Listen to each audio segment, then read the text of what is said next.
With war rolling at the start, we here to bring the truth. Jar open this podcast, we breaking through the fake news. They try to silence us, but we will be subdued. We're bearded alpha males here to save the youth. Spitting fire on the mic with the bass, Christian takes. Exposing the lies, keeping the demons at bay. We ain't afraid to speak up, we won't be swayed. Jar open this podcast, where the truth is laid. Jar openers, cracking open the lies. We're rolling Atlas up, we're here to rise. Bearded alpha males saving the youth from the godless demons, spreading the truth. We ain't playing games, we're on a mission to awaken the masses with our intuition. Pulling out the corruption with no inhibition. Jar open this podcast, sparking a revolution. We're not afraid to stand tall in a world full of deceit. We're the voice of reason, bringing light to the street. Keeping it real, never missing a beat. Jar open this podcast, where the truth meets the heat. Jar openers, cracking open the lies. We're rolling Atlas up, we're here to rise. Bearded alpha males saving the youth from the godless demons, spreading the truth. Jar open this podcast, where the truth will never cease. Join us on the journey to bring back peace. We're rolling Atlas up, fearless in our release. Jar open this podcast, where the lies will decrease. All right. Just this microphone here. How's it going, everybody? Still don't have my voice back yet. Getting better. How's everybody doing? What's up, TNT? See you there in chat. Appreciate everybody for tuning in. It is a lovely Wednesday. This week is already going by way too fast for me, and my dogs have been going nuts for about the last 5 minutes because they saw a cat outside. So y'all are gonna have to forgive me if you can hear the crazy beagle barking in the background. She does what she wants, right? We love them. So got a big it's kind of been a slow news day, but I got plenty to talk about. We're going to, we're going to get into some of these rumors about the Derek Chauvin release, the possible federal pardon that might be coming here. Let's see. Trump has been touring the Middle East, and he's been making some moves, and there's a lot of good video coming out from that trip. So we're gonna have a look at some of that. The House GOP account on X has completely lost its mind. Whoever's running it, I should say, has completely lost their mind. A couple posts that they put out recently have completely been completely out of touch with the MAGA base. And we're going to talk about some of the backlash and reactions that people have had to a couple of these posts here. What else we got? Oh, the Episcopal Church has apparently decided they're going to back out of their deal with the government that they've had over helping refugees become established within the United States over this whole South African thing, which is like 30 people, the Afrikaans or whatever they're called, which is crazy. We're going to talk about that some. Got a couple videos, break that down a little bit. Also, those same South African refugees are in the United States now. And then we got a couple other stories we're going to talk about as well. Ro Khanna, of all people, a Democrat, is actually going to back Donald Trump with his Donald Trump's executive order over limiting the prices of what's it called, pharmaceuticals or prescription drugs. Goodness. And then I'm all over the place. I had all this all fine-tuned here, and now I'm all over the place. And then Speaker Johnson, he made a recent statement to, I believe it was Laura Trump on Fox News recently, talking about the big, beautiful bill and how long it's taken. And I'm just extremely offended at how he thinks he's talking to people, sending them, a good message that they want to hear.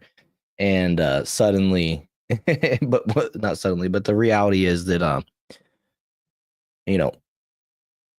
well, we'll just get into it. We'll get into it because I'm disappointed with Mike Johnson and the Republicans. We've talked about it in over the last couple shows, the lack of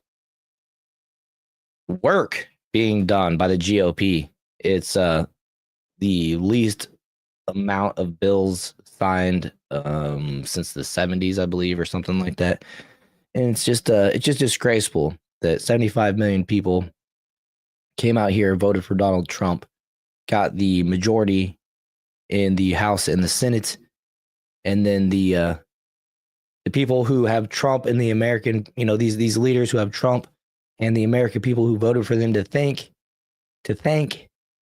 just aren't getting to work for those people. They're not working for Trump. They're not working for us. And I'm just seeing more and more. I'm fearing more and more that these individuals are just going to drag their feet and try to get through Trump's term. And I understand there's a midterm election coming up and things like that, but I'm beginning to wonder if they even care. I don't know. Their lack of production just shows lack of compassion, lack of effort, lack of caring about what they're supposed to be doing. I see King Solo Wings. What's up, dude? Appreciate you being here. It's good to see you. Oh, it's just you and TNT in chat so far. Wonder where everybody is. You guys make sure you're hitting the like button, subscribing if you haven't yet, and remind you guys you can also find me on my main channel, America First TV. So make sure you guys check that out and go over there, subscribe, check out those videos. I've been kind of on a hiatus from posting over there daily. I will get back into it soon. I'm just so focused on this show, and I really want to. Goodness, the dog is just going nuts. And I really just want to get this show monetized, and I want the show to take off. I love doing the show way more than I love doing the daily videos, just to be honest with you guys, although the daily videos are the ones that are paying the bills. So anyways, want to get this show going. So make sure you guys are sharing the video, sharing the live, sharing the show, send it to your group chat, and being distracted because she's outside of my hallway and I got the other dog barking now. I have to just kick them out or something like that. Kick them out into the yard. Oh my goodness. I need a wifey assistance. Wifey assistance, you're being paged to kick the two dogs out of the house because they're going nuts. I think I got them actually to the point where they can't escape the yard. I had to do more work today, but I think I got it. Until the next time. House says, quote, "We need donations to get Republicans elected to get Trump's agenda passed." Yeah, phone call with the RNC. Exactly, right? I mean, they're happy to take the donations, that's for sure. They're happy to say we're going to get Trump's agenda passed because they know that's what you want to hear. And we know and they know that that's what's going to get them elected. But yeah, actions speak louder than words. And I'm assuming that I'm right there with you guys that these folks need to get to work. They're not working fast enough in every facet. It's just so disappointing. And I can't help but wonder if Matt Gaetz not being there, to be honest with you, is having some type of effect. I can't help, I think that maybe he was some type of leader. I believe that he, a leader amongst those leaders, essentially, vocally forthcoming with his opinions, and without him there, maybe they're lacking a leader on that, the whatever that faction was called within the GOP. I can't remember now. the Trumpers.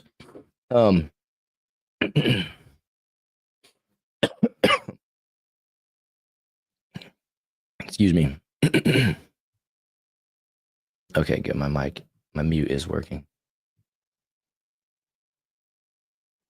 TNT says they're working on passing legislation that praises the new pope. Sorry, but F him. He's the leader of another country now. Yeah, I heard his brother is based, though. I was watching Crowder this morning, and apparently the new pope's brother is like anti-woke. I don't know a whole lot about him, but they read a couple posts that the dude had put out recently, and just like, okay, well, I like him, but I don't know anything about this new pope really, other than it's like the first American, something like that. But let's look at this. Let's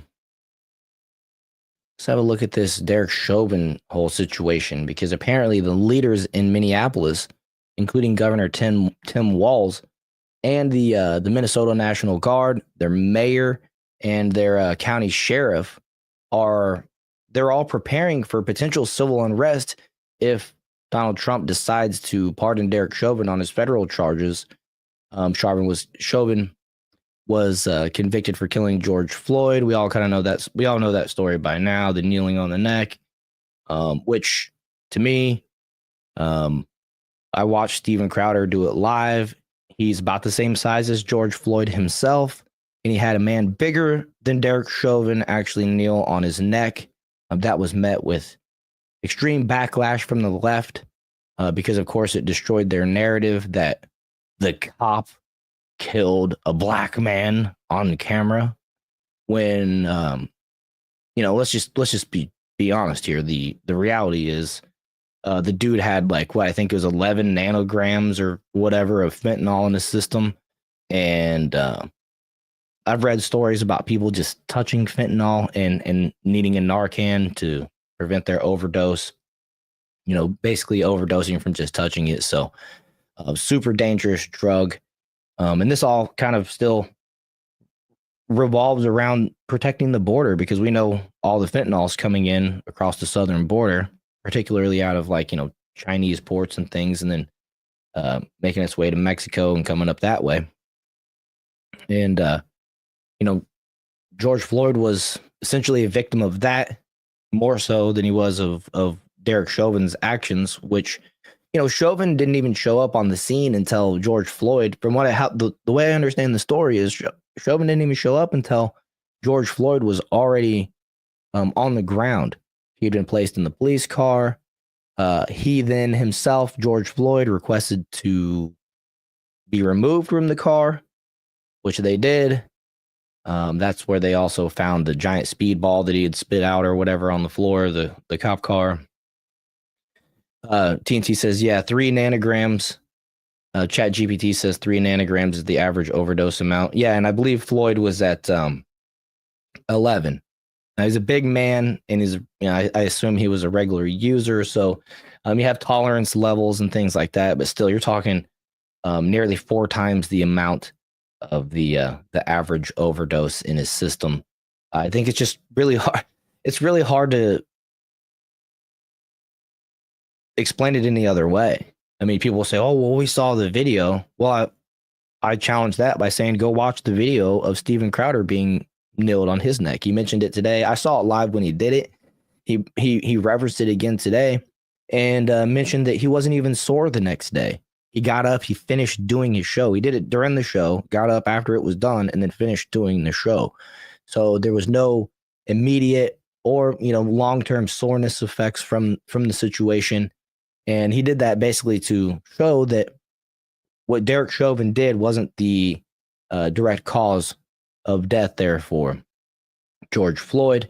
Not to mention that the knee on the neck, that was a position, a move that the police department trained Derek Chauvin and other police officers to use as a safe method of subduing individuals. And so I think that my personal opinion, I believe that Derek Chauvin is a political prisoner. They wouldn't let him get they tried to move the case out of Minneapolis or even Minnesota, I believe, and the judge denied. And so you're talking about a heavy Democrat leaning, community population in the town, in the city, or in the state that the crime happened, where we saw the burning buildings and everything like that. And it just went against a lot of protocol. And, if you even remember during that case, there was people protesting outside of the courtroom, outside of the court, and the jurors were being bussed in and out in like blacked out vehicles and buses and things like that, to where people couldn't see in or out, but they all knew what they were driving through. And there was just a lot of pressure put on those people to just do the easy route, take the easy route, and throw them in prison and not be persecuted by everybody else, instead of being that one juror, right? There's like, no, I just can't go for it. Jay says there's a video of Floyd swallowing it. Yeah, I've seen part of the video. I've seen the part of the video where you see him like switch it from one side of his mouth to the other, and his mouth is open, and you can see the ball in there or whatever. And it's just no doubt in my mind. Like I said, if people touching it have a reaction, an overdose reaction, somebody holding a marble-sized ball of that stuff in their mouth, just seems insane to me. It's crazy.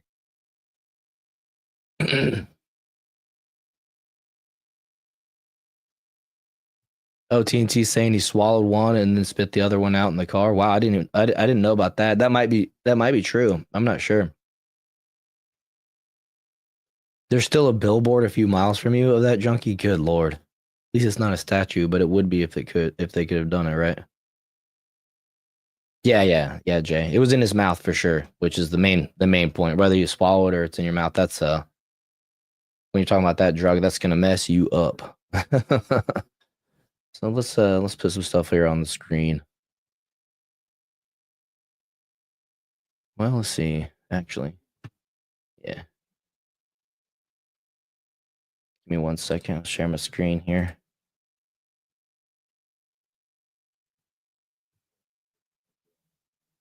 So this one's from Leading Report. Breaking: Minneapolis and state leaders are reportedly preparing for potential Derek Chauvin pardon. And the problem with this, the main debate, the main issue with this potential pardon, this federal pardon, is that currently he's in a facility where he's actually more safe than he would be if he would be in a if he were to be locked up in a state facility. And I didn't know this. It sounds kind of backwards to me, but apparently the federal penitentiaries, the federal ones, are operated better than the state ones. And I've never had any type of experience in this situation, so I can't speak for my own experience, but from what we know, I believe he was stabbed 22 times from a makeshift, knife or whatever in the state facility, had to go to the hospital and whatever. And then, so they finally got him into this kind of secluded off federal situation, so that if he's pardoned of the federal crime, he will still face state charges, which would actually put him in a more dangerous situation. And so Trump has to be careful here, because you don't want to try to help the guy by pardoning him, but then the result actually be putting him into a worse situation. If you're trying to, give him some justice, but then he ends up getting stabbed again or killed or whatever, those things that happen in prison, then you're really not helping him, of course. And so I don't know what could be done, and I haven't heard very many good suggestions of what could be done as far as getting him out of the federal jail and avoiding the state situation. Now I know I believe he's in an Arizona federal penitentiary, so they would have to extradite. I think that's when you bring him to a different country, but from one state to the other back to Minnesota, because the state charges are in Minnesota. So maybe they give him the federal release, tell him don't step a foot in Minnesota for the rest of your life, stay out of the neighborhood, you can't come around here no more. Or additionally just saying, all right, say to, I don't know how you do it, because because it only lasts so long, but instruct, FBI, CIA, whoever might be one to pick him up and bring him to and send him to Minnesota, say that no, you can't do that. You know what I mean? Put it in his file. I don't know. Potentially something like that, where they can get him out of the federal situation and get him, home, and basically release the political prisoner, because lots of people don't believe that he's the actual cause of George Floyd's death. Let's see, what do we got here? It's kind of just on repeat when I scroll down here, but I think it's hilarious that Tim Walz is back in the news over this situation. You know what I mean? The guy, I never even heard of the dude until they made him Vice President Kamala Harris's running mate, former vice president. And then now the dude's all over the place. Oh, yeah, you see here Gunther's saying the fun fact, George Floyd OD'd on fentanyl. Chauvin did nothing wrong. I mean, the sentiment from my perspective, especially from the MAGA base or whatever you want to call it, is that Chauvin should be federally pardoned. Seemingly with everything Trump does or people want Trump to do, Trump just can't blanket do it. He's got to be meticulous in this. And like I said, to make sure that you're not just sending him over to a state prison, especially in Minnesota where they hate people like Derek Chauvin. Ben Shapiro is the one that kind of started this, and he posted 9 hours ago, President Trump should, as we have been calling for, pardon Chauvin. One of the biggest reasons Chauvin was convicted was jury and political intimidation by rioters. Now the same people who helped railroad him are concerned that people might riot if justice is done, right? And that's the consequences for their own actions. Honestly, like, who's going to Minnesota anyways? And I apologize if you live in Minnesota, but you know what I'm saying? It's just like, seems like a Democrat hellhole, honestly, at this point. A woke nonsense place. Hey, what's up, Andrea? What's up, Tix? Who else popped up here? What's up, fellow bigots? King Solo Wings. I think I said hi to you. You were here in the beginning. Yeah. Jay says, I can't breathe is what all those obese welfare assholes say when they wake up in the night snoring. Right. That's true. Antic says, yeah, you can't pardon the state charges, though. So it's a, slippery slope, a sticky situation. And Trump has to do, I heard it suggested by, I think it was Myron Gaines saying, you know what? You need to just lock Chauvin in a safe place in one of these federal jails, but open it up to him, let him have people come and go. I think he said let women come and go and visit him. But basically make him as comfortable and protected as possible. And that might have to be some kind of option. I'm not really sure.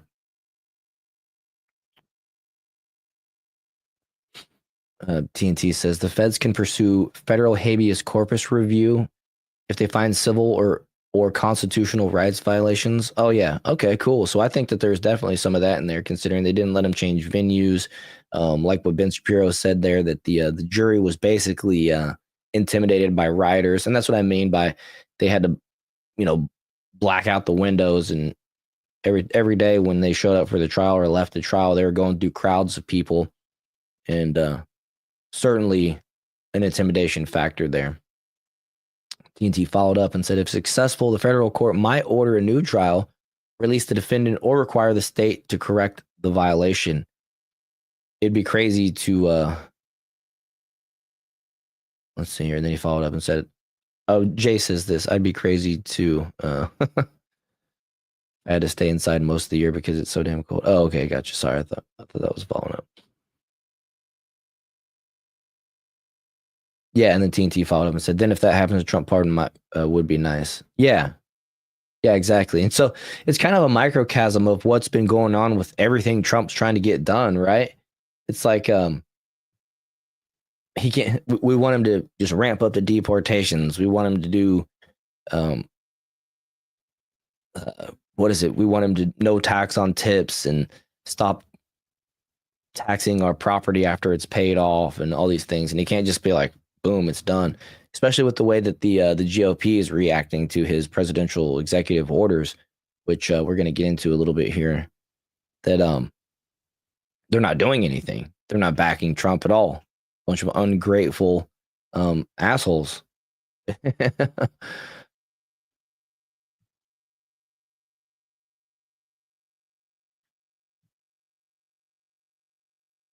So let's see here. Well, what else? What else we got going on here? So we're kind of just in a wait and see. I hope it happens. I'm kind of looking forward to the next summer of love in Minnesota. Not really. People got hurt, people got killed. But it's kind of fun watching the Democrats lose their shit. Even Grok knows you're lying. George Floyd did not die of an overdose, and Derek Chauvin is right where he belongs. Okay. This is on lefty, I guess. Oh, Grok needs to be learned.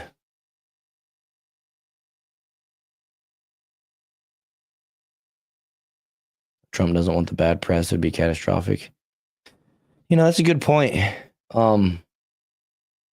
I don't know. I'm kind of to the point where,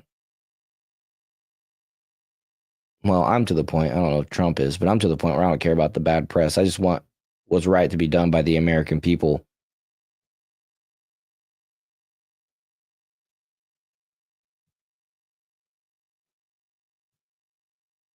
Marjorie Taylor Greene posted, I strongly support Derek Chauvin being pardoned and released from prison. George Floyd died of a drug overdose, which Jasmine Crockett, congresswoman, whatever, posted in response to that. Marjorie, I know the truth confuses you, and facts ain't your strong suit. Aren't. Should Jasmine Crockett can't even type civilized. Okay, I know the truth confuses you, and facts ain't your strong suit. So let me break it down real slow. George Floyd didn't die from drugs. He died from Derek Chauvin's note on his neck for 9 minutes. I mean, they just can't believe the truth. They want to perpetuate the lies. And it's just pathetic. Nailed on his neck for 9 minutes. That's called murder. No, it's not, because it's not a fatal move. We all saw it. Well, you didn't see what you think you saw, because you obviously turned a blind eye to the fentanyl, which is what the Democrats consistently do. They act like it doesn't exist in any of their cities, which are overrun by junkies. And it's sad. And you just got to wonder who's getting. It's kind of obvious. Are you getting a kickback there from somebody, Jasmine Crockett, for allowing the fentanyl in and acting like it's not a big deal? I hate how selective outrage that comes out of the Democratic Party, the leaders and the people.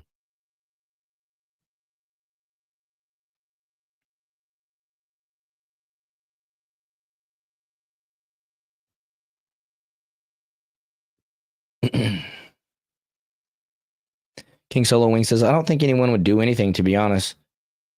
Would do anything if he gets out. Yeah, see, that's what I was actually wondering. I think at this point, a lot of people that were fooled the first time, thinking that he kneeled on his neck and killed him, have learned by now, or just don't care anymore, right? They've grown up, and they're like, well, now that I got a job, I don't care about that as much. I don't know. I could be wrong, but I'm wondering if people are really still going to be outraged over the George Floyd thing. Like, we know, and I hate to say it like this because it's stereotyping, but I believe, you know, the majority of the black community, as far as the BLM supporters and things like that, will probably do it. But I don't know if they're going to get the white liberals lending their whiteness to them this time. I don't know. We'll just have to see. But the way the BLM has spent the donations in the wake of George Floyd, and you know, what has BLM done for any black person, right? Besides the operators of BLM themselves, I would say a net negative, to be honest with you. But TNC says, damn it, trying to let get YouTube to allow my message made it not make sense. That's funny.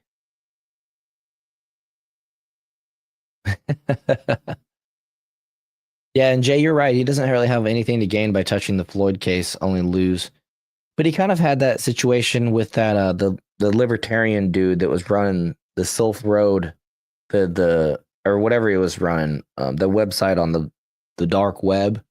that he pardoned right off. What is his name? Was it Clay something, or I don't know. I don't think Trump had much to gain from that. It was just him delivering a promise that he had made during the campaign to libertarians, but I don't think it made libertarians like him anymore or less.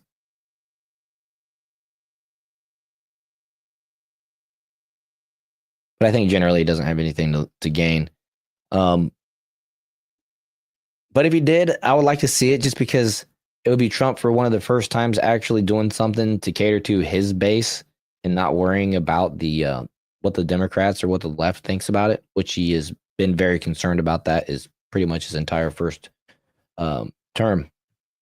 To be honest with you, I think he spent a lot of time catering to the Democrats, trying to make them like him. And I think by now he should understand that it's just never going to happen.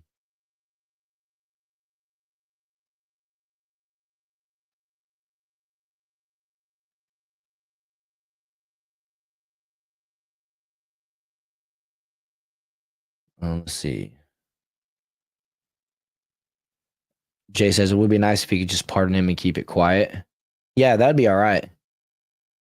That'd be all right.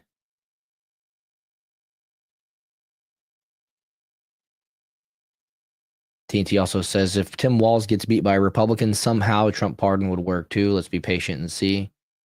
Not holding out. I'm not crossing my fingers, or I'll cross my fingers, but I'm not holding out hope for that one. I feel like Minnesota is going to be Democrat for quite a while, but you know, we can hope. And I'm not against waiting, not against holding out and seeing what's going on. Trump's been delivering pretty quick, and even some of the more potentially catastrophic things that he's floated out there in his art of the deal type of negotiations, you know, with the tariffs and stuff. That's all. None of it lasts very long. So it's definitely a wait and see, and we definitely can't gut react to anything that Trump says. We can mention it, but we can't, you know, it's just wise to be aware and not fly off the rails or with joy or disdain.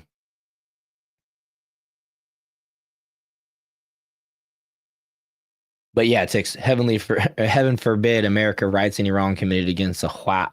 Yeah, right. Yeah, pardon him, let him sneak out of the prison, just give him a little fake mustache and send him on his way. Say now your name is this, and wear this wig. I mean, I don't know, put him in the witness protection, you know, something like that.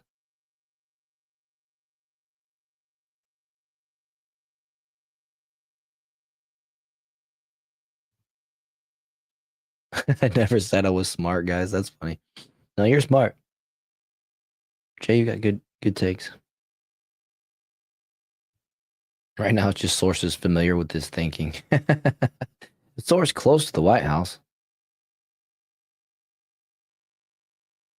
Well, it is Minnesota, so you could release him as a officer formerly known as Derek Chauvin, right? Isn't that what Prince did? Isn't he from Minnesota? Start going by a symbol. That's what he really should do. Just, I'm no longer anybody. I'm just a symbol. Tim Pool posted Derek Chauvin did nothing wrong. And Wokeness said Derek Chauvin did not get a fair trial. He was a sacrifice to the BLM gods. Gunther said the riots are about to be lit. Yeah, you know, I hope that they try to hype up this, we're so scared of what's going to happen. And then Trump pardons him and everybody's like, meh. That'd just be so funny.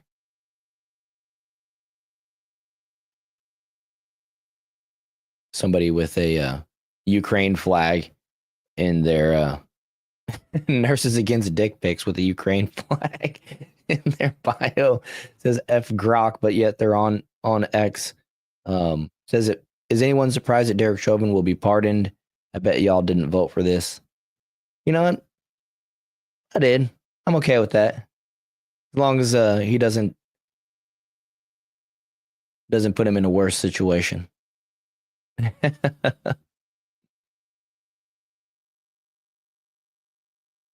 We release a white guy that identifies as Derek Chauvin.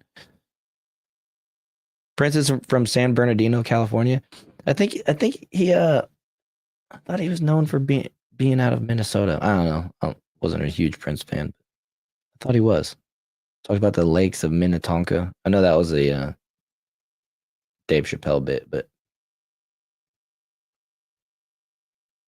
Jay says, quote, the cameras went out and the guards fell asleep. Would that work? It worked for Epstein. Yeah, that works. And they could even, fake.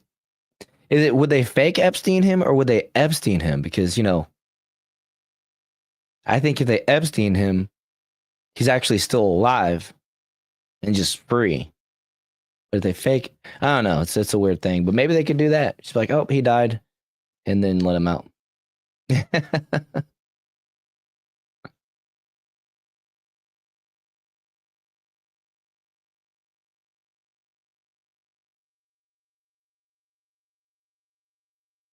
Okay, it is Minnesota. Okay.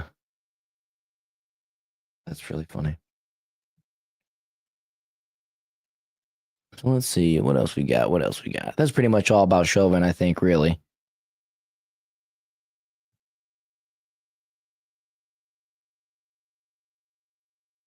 I'm pretty sure y'all are. Yeah, that's funny, King. Just make him a guard, pay him to be there. That's funny. And the thing is, if they locked him up in Minnesota State Prison, he's probably going to be in there with people that he arrested and threw in that jail. That's just it's not going to be a good scenario for him at all. Judging off of what happened to him before and just the potential complete injustice. The police are supposed to be protected. I actually mentioned that the other day, that the police, the job of becoming of doing, police officer duties comes with that kind of built-in protection that if you touch a cop, you go to jail. It's what's required for them to risk themselves going into the situations. There's not enough money in the world if you get killed, right? And so there has to be a harsher penalty for people to mess with cops. And this dude just had no protection legally from any mishap that happened while he was doing a maneuver that they trained him to do. Right? If the knee thing was something that he invented, it'd be a completely different scenario in my mind.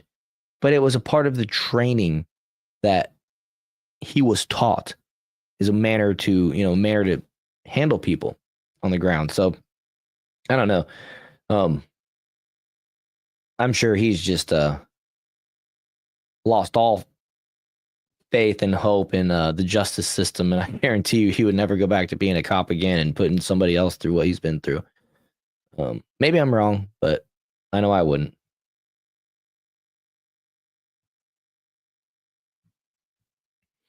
So Trump has been going through, doing his tour through the Middle East, which apparently he did skip over Ben Shapiro's favorite country, just focusing on some of the surrounding countries there, which is kind of a surprise, I guess. And let's see.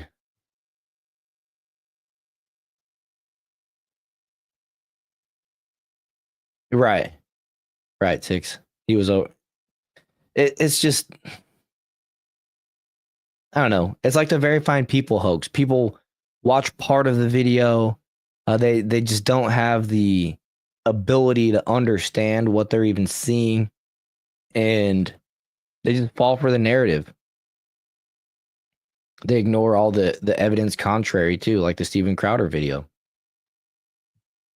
I mean, Steve was even like a little harder, a little bit more in the middle, a little bit, like he was telling them, like, this is easy, like make it harder. And I don't know.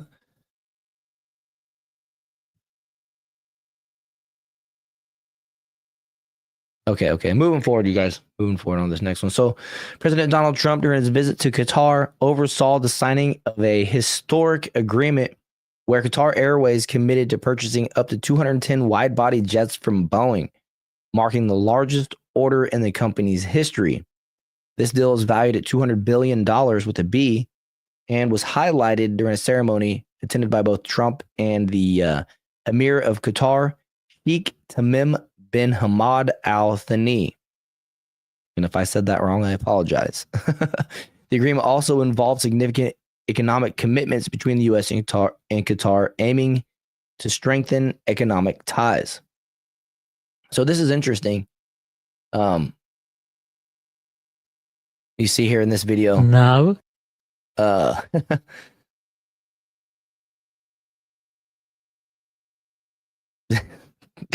The audio made me laugh. I'm sorry. It threw me off.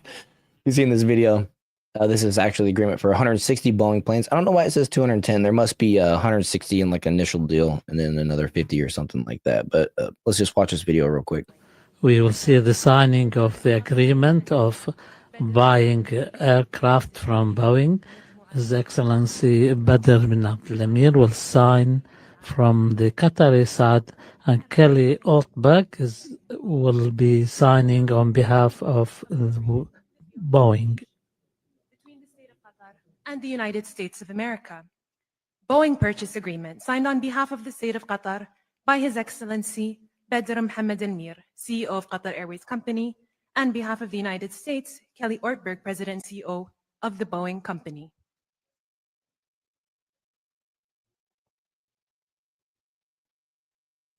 And so they're just basically having a good time, laughing it up, signing some stuff.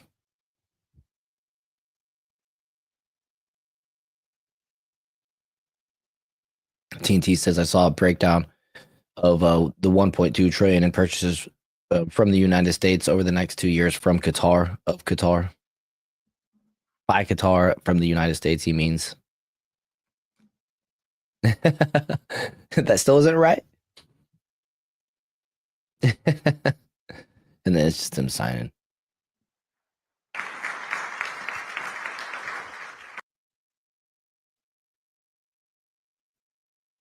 The desk is made of gold? Is it really? Well, I bet that big seal is gold at least.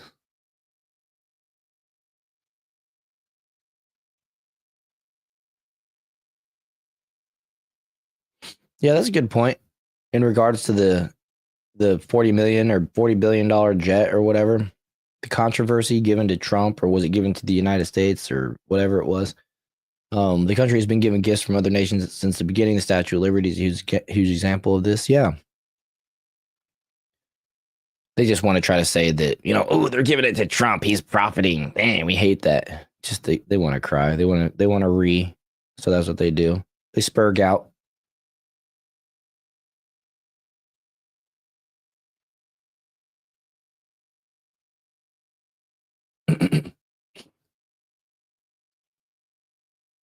That's one thing that I was curious. That's what I'm wondering about. Sure, let's take a new jet from them. The new Boeing jets are just a little shady, though. Well, yeah, Boeing has so many issues, and they had the whistleblower that, whatever happened to that person, and the door that came off of the Alaskan Airlines, Boeing, and they got a lot of issues, and some of that's revolving around the whole DEI stuff. So I'm hoping Trump went into Boeing is like, you got to clean up the DEI bull crap before we go ahead and get you this deal. But I don't know.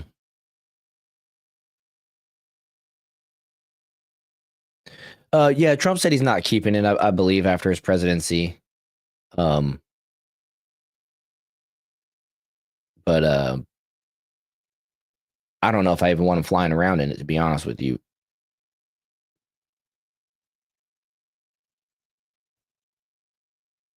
Wasn't built in America, so probably less DEI. Yeah, potentially. I don't know.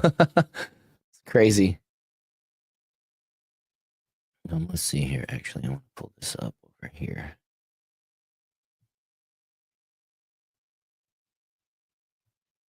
Let me give me a second.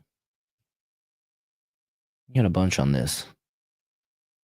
I outlined this in bookmarks and in order, but when I went back to my bookmark, it didn't put it in the same order. It rearranged everything. I meticulously added them one by one, and it still didn't organize it right.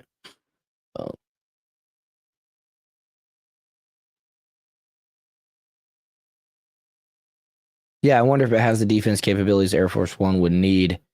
And if it doesn't, you would have to let the makers know what capabilities you would require, thus giving them the information and technology to build it. And if it's not being built in America, are we giving away secrets that protect Air Force One to Qatar?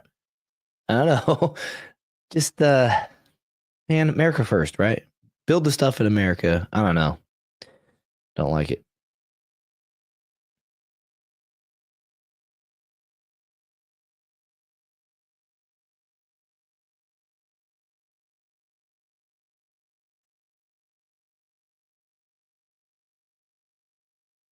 Yeah, and Jay says they better tear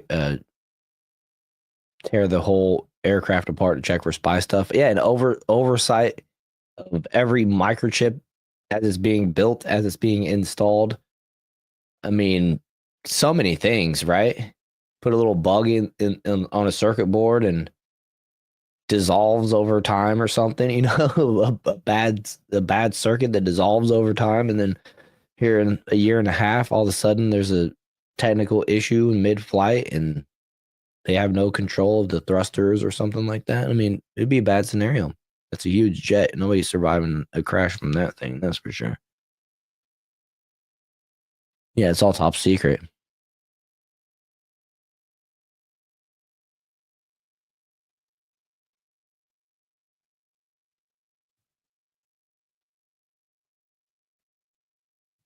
Bunch of things I've never really considered before, to be honest with you. So this is cool. President Trump secures 1.2 trillion in economic commitment from Qatar. Got this from Watcher.guru, and actually accompany that with a post, an article from the White House that the U.S. President Trump secures 1.2 trillion economic commitment from Qatar. And what could be a monumental development for the U.S. economy, President Donald Trump has officially secured a 1.2 trillion economic commitment from Qatar. Indeed, Trump signed the new landmark economic deal amid the first foreign trip of his second term, according to a White House press release. The agreement comes just a day after the administration reached a $600 billion deal investment with Saudi Arabia. Specifically, that move had been called the largest defense-scale agreement in history, according to CBS, as the U.S. continues to deepen ties to the Middle East.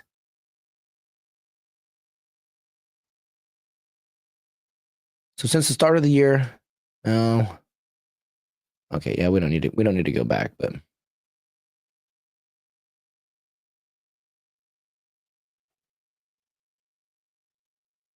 let's see.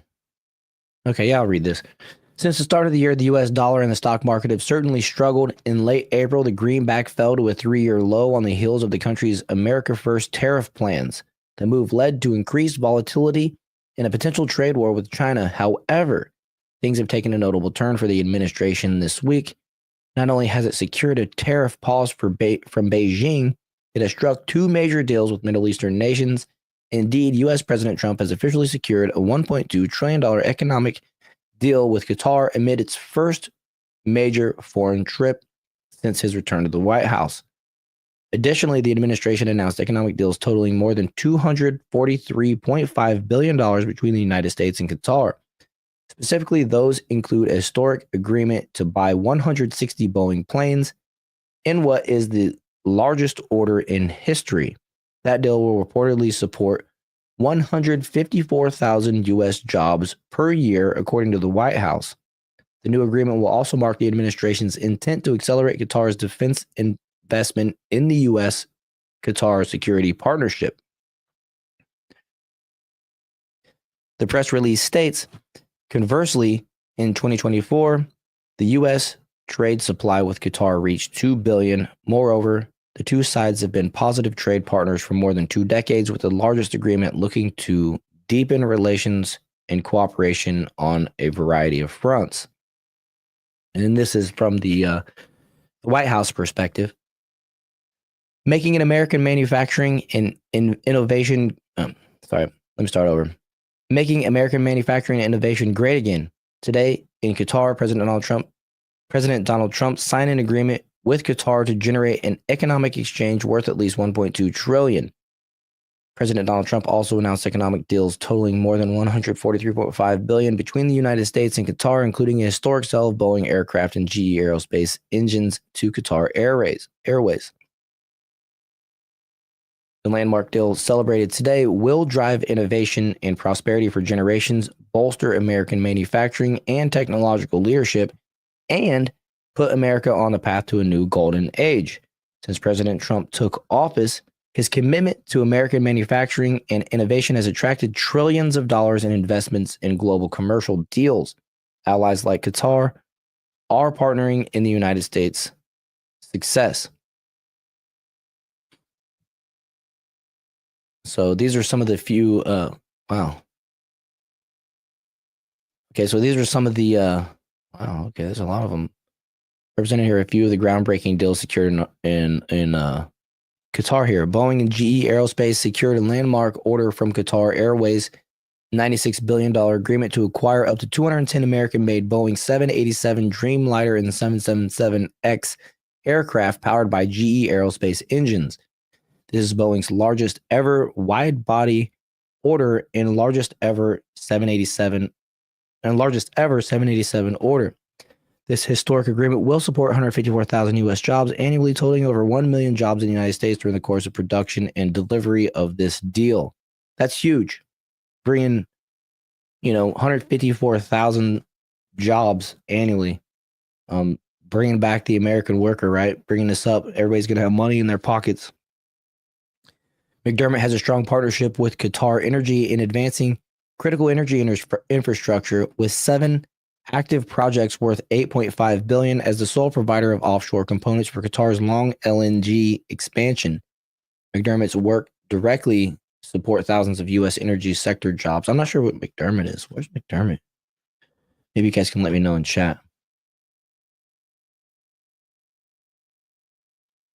Let's see here.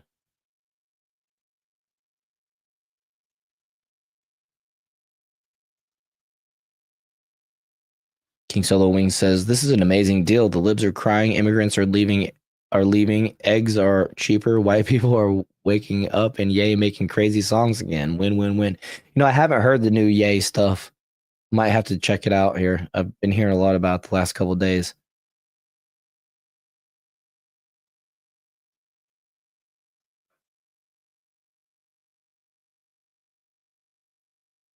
Chick says, well, I see wings flying off midair in Qatar's future. Boeing still hasn't figured out that 787 problem. They had a bunch to unload though, so they had to do something. Like, who can we sell these to? Trump. You're going over to Qatar. Maybe you can sell our 787s. Oh, that's funny.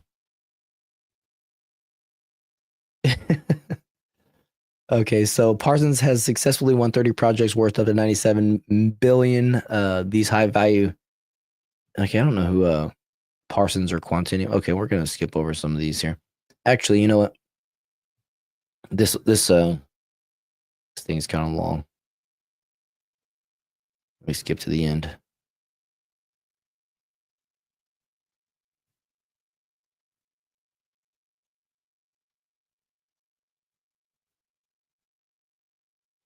Okay, so this visit advances opportunities for U.S. companies to expand long-standing partnerships and for Qatari entities to embrace the U.S. technologies, adopt best practices, and finalize new agreements for significant sales and investments.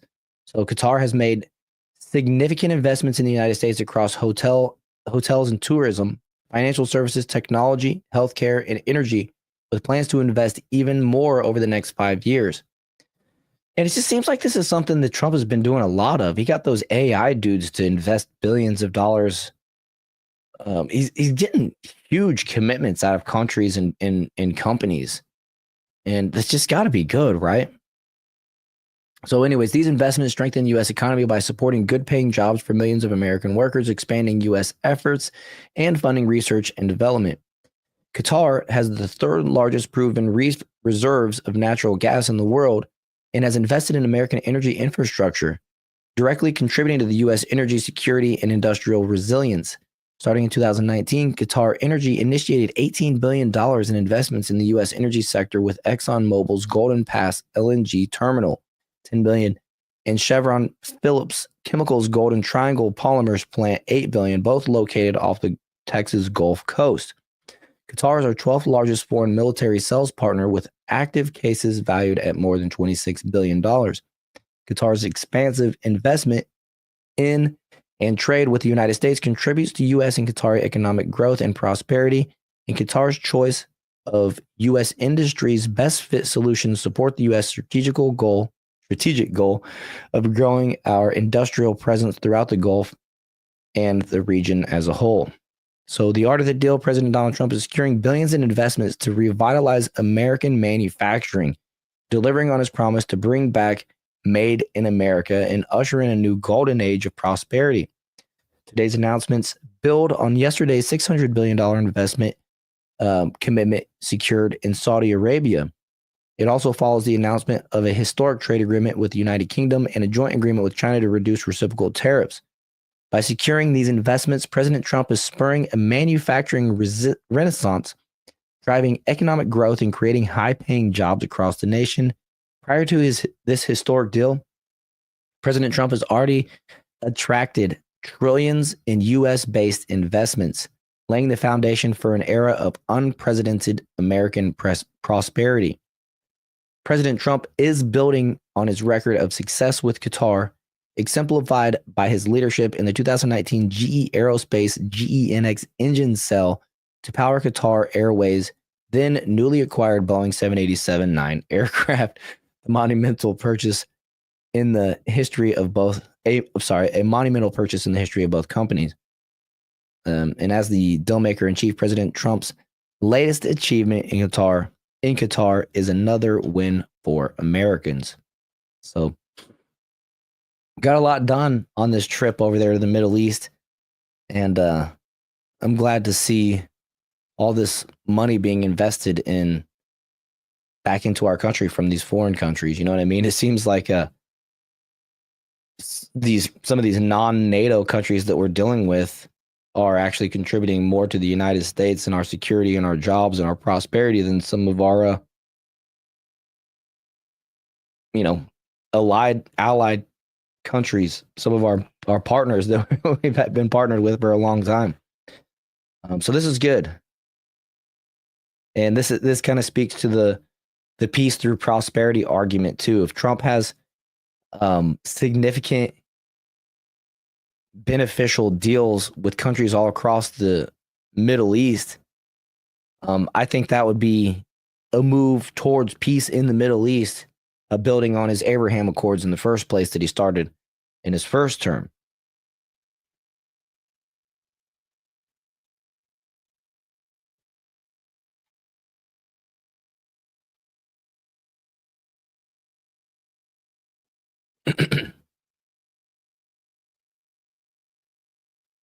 King Solo Wings makes a good point and says, I think it's hilarious. Things are happening so fast. This is just a great example of how many decades. This is just a great example of how many decades we have been led by traitors and everyone else. Yeah. Everyone knows who else. Yeah.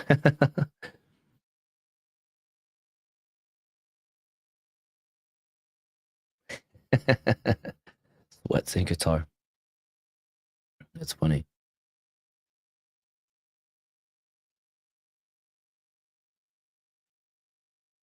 All right, so let me close these out. And we got a bunch more, just some videos here. Where did I put them? Here we go. So this was Donald Trump's epic escort for Trump's motorcade on his way to the Qatari palace. They gave him a grand welcoming, and this is just cool.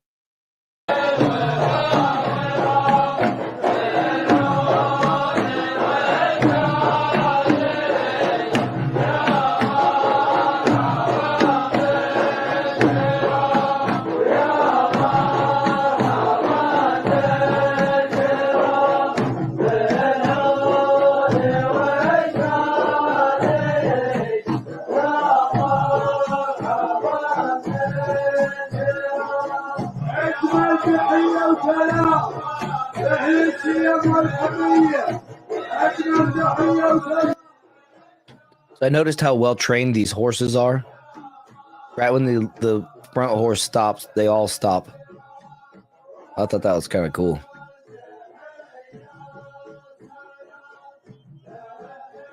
I love horses, although I don't own them. I've only ridden on them a couple times in the last 10, 15 years. I rode horses a lot when I was a kid. My grandmother had many acres and a farm, and so we did have some horses out there, but it's been a long time. But I thought that was cool. And then let's see. Yeah, I want to play that by Kevin O'Leary. This was the Emir of Qatar. He says, quote, "You're the first American president to officially visit Qatar, and they're so honored." We're extremely honored to have you here. We're very excited, very happy. It's a historic visit. And I don't know if you know that you are the first American president to officially to visit Qatar. Right? So we're very honored. We're very honored.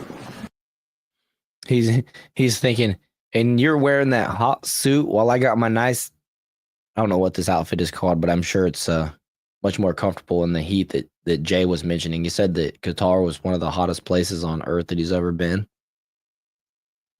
Yeah, that's wild. You don't buy the horse, you buy the bloodline. I just want a horse that I can ride.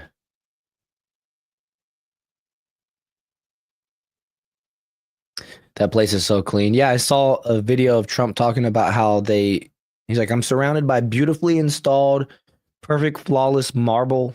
He was giving him props. He's like, as a construction guy, seeing your work around here, and it's all perfect. It's pretty funny. Takes bomber, he's spread eagling for the breeze. Yeah, I bet they are. That's what I'm saying. I bet it's much cooler wearing that than it is wearing a suit.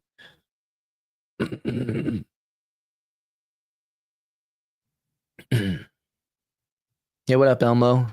Didn't see you pop in there, bud. I live in Florida. I might have to start wearing those around. Nah, I just go shirtless. But Kevin O'Leary, he weighed in on this, and I only listened to the very beginning, so let's. I want to play the full thing for you, but well, instead of quoting it, I'll just let him say it himself. This is an interesting take. Really, what's going on with this trip are two things. One is China. He doesn't want China to develop a relationship in what I call the Middle East circle of friendship, and that is Saudi Arabia, Qatar, and the United Arab Emirates. And then you ask yourself, why are all these AI guys with him? What's with that? And I'll tell you what it's about. At the end of this week, he has a meeting in Abu Dhabi. And what's happened in the last 2 years, maybe it's taken 3, but US is number 1 in AI development and spending. Number 2 is China. Number 3 now, and very advanced in certain verticals, is the United Arab Emirates. They are so far ahead in many different verticals.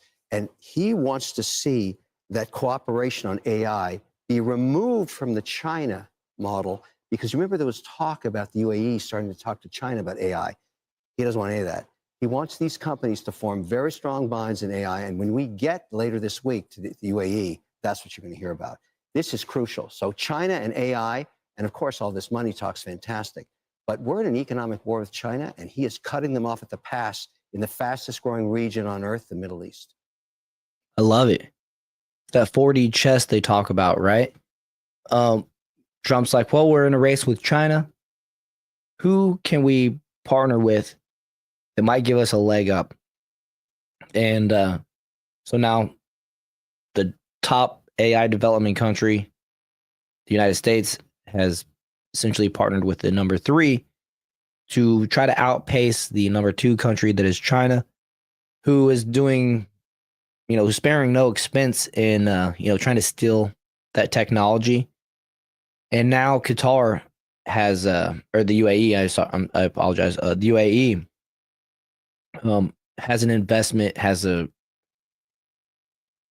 added initiative to protect that investment against China and partner with the United States in their partnership with the United States. So that's a smart move.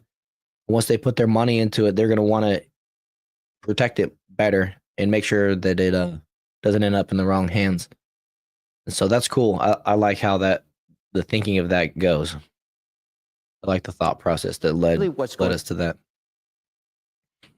This was oh yeah, we saw it. Excuse me. Let's see. Yeah, see, it makes my from Boeing. okay. Yeah, we saw that.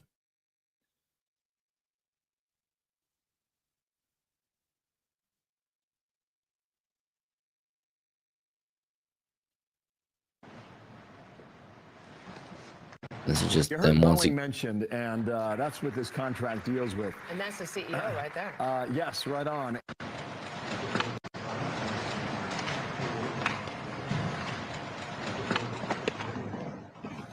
I want to hear what they were saying.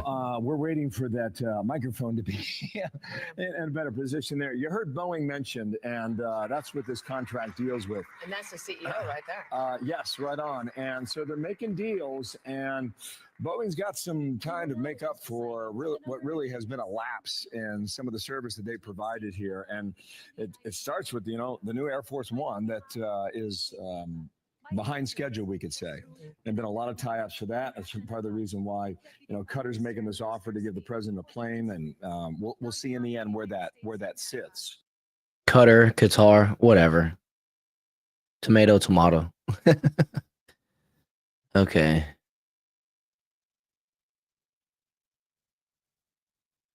Trump secures that. They put all these in random order. It's annoying. I'm scrolling past the next story. Once again, just reiterating that they signed a $200 billion deal, aviation agreement with the United States. Who knew Qatar whatever had that money, right? But this was cool. This was Trump's. Whoa. Dang it, I'm trying to mute that. This was Trump's what's it called? Welcoming. And they gave him a Cybertruck convoy. I'll mute that. But I thought this was pretty cool looking. Those red Cybertrucks with the sirens and stuff look pretty cool. I mean, I feel like there's a lot of respect in the treatment that they're given, you know what I mean? The protection and the level that they just want to look good. And so I'm cool with that. I think it's cool. I am curious. Do they fly the Beast around on Air Force One? The car? Does it go does it travel with the president when he goes abroad? Do you guys know?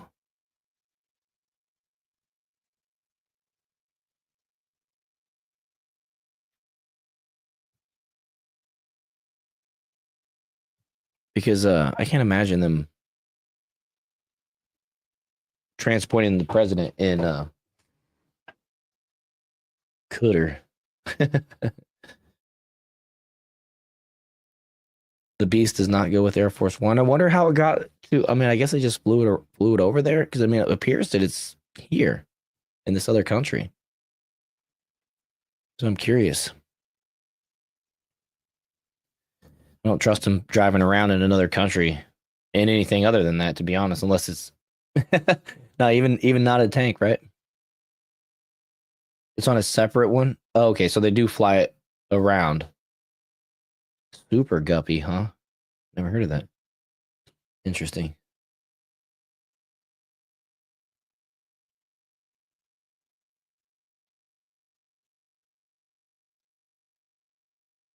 But two things, China and AI. What people don't realize, that region is one of the fastest growing on Earth. Okay.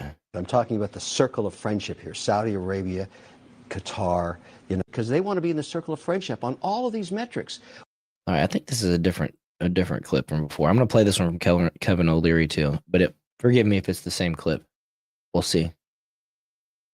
Yeah, I'm gonna have to look those up. President Trump, he wants to round it up to $1 trillion worth of deals and investments in the United States. Where do you think that money's going? Most of it's AI. This trip is about two things: China and AI. What people don't realize, that region is one of the fastest growing on earth. I'm talking about the circle of friendship here: Saudi Arabia, Qatar, United Arab Emirates. Who's number 3 in AI development right now? US. China's number 2. Number 3, UAE. So that's why all those AI guys are there. They are so advanced. I just got back there 2 days ago from Abu Dhabi and Dubai. I saw for the first time ever a real estate development completely AI driven. We have nothing like it here. You talk about a smart home, they're way past that. The medical AI technology they have over there, I got a procedure there we don't offer here, FDA doesn't allow it, called EBU, where my blood was filtered and then oxygenated, then ozonated, and then injected with 50 billion exosomes. I walked out of there like a teenager. I feel like $1 million right now. I said, can I do this again next week? They said, no, you got to wait 4 more months.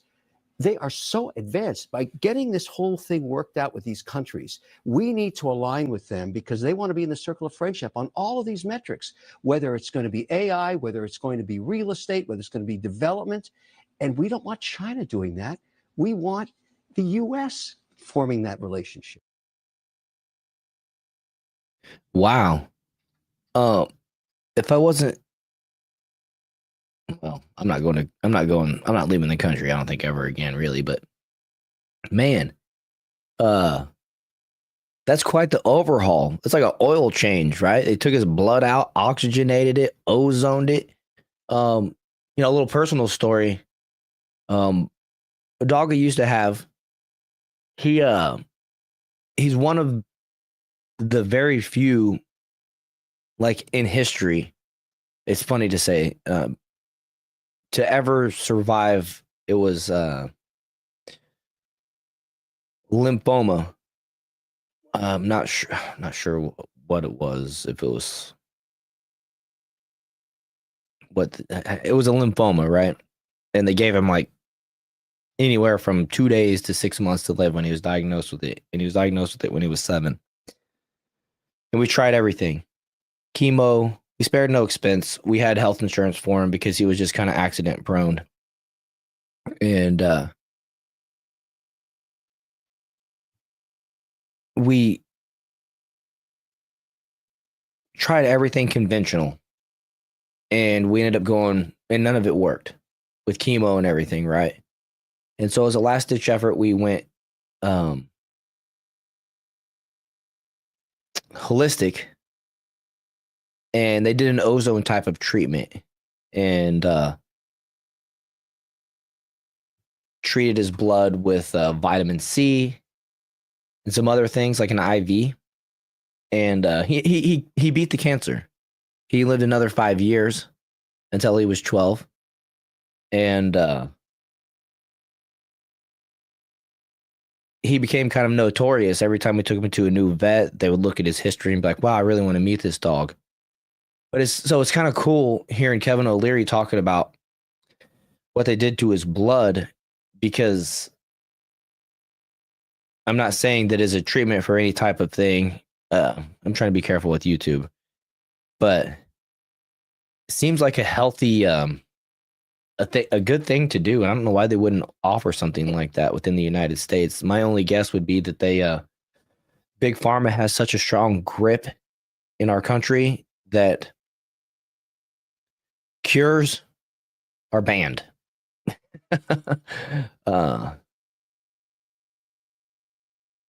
Essentially, right? And so anyways, I just, when he said that, it sparked that whole memory in line with Mickey, my old dog. And man, yeah, it's crazy.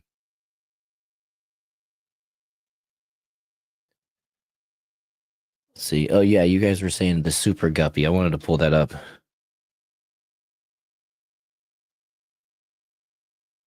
Let me see this thing. What is this? Kind of looks like a fish. All right. This is your super guppy. It's just got like a big alien dome on it.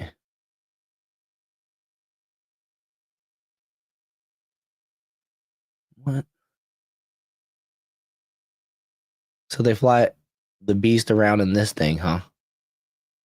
Look at that. It's got a jet inside of it. It's a jet within a jet.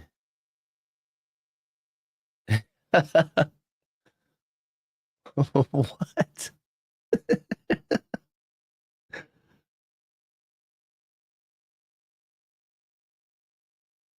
That's like becoming when you become a pilot and you're like, great, now you get to fly the super guppy. It's like when you join Men in Black and they hand you the noisy cricket.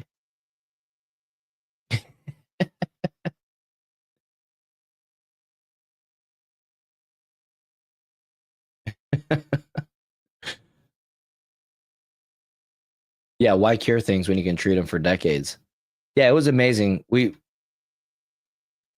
They did ozone, which was funny. They didn't take his blood out and treat it with ozone. What they did was they actually put a little tube up his butt and ran ozone air in there or whatever.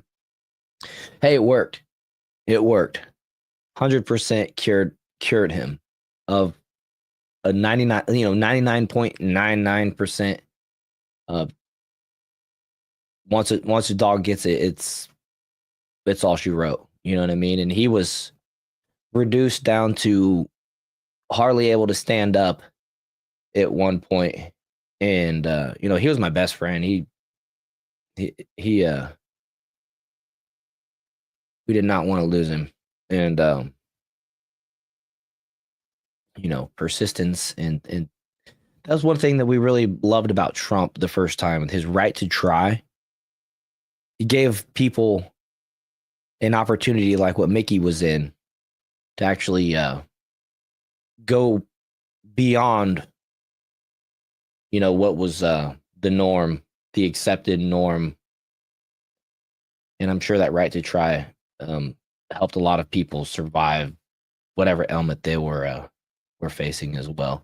So I like to see that return. I don't know if it actually went away, but yeah. They can still do a barrel roll in a loop. Man, you got to be a good pilot to fly that thing around, but that's wild. Okay.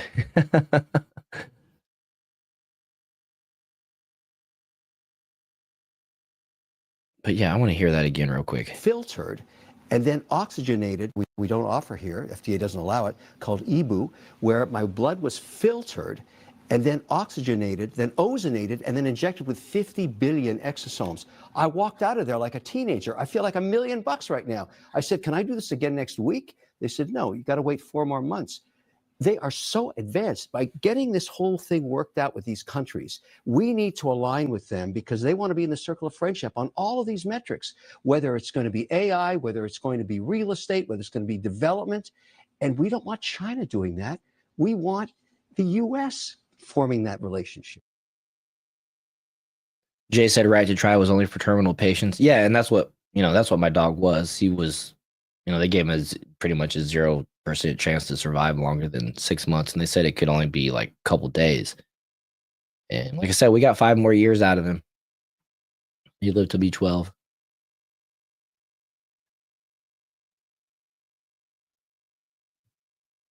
Yeah, I just don't like the idea that they can block somebody. It's like, well, there's a treatment that could maybe work. Well, no, you can't do it. What? Thought this was a free country. Got a doctor willing to do it. President Trump got some history behind it. It might support that it could work, might show that it could work. But no, I can't do it.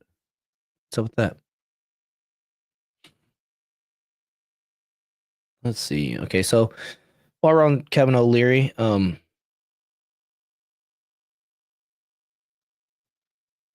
let's hear what he has to say about this one. I saved some of these and I can't remember which one this one is.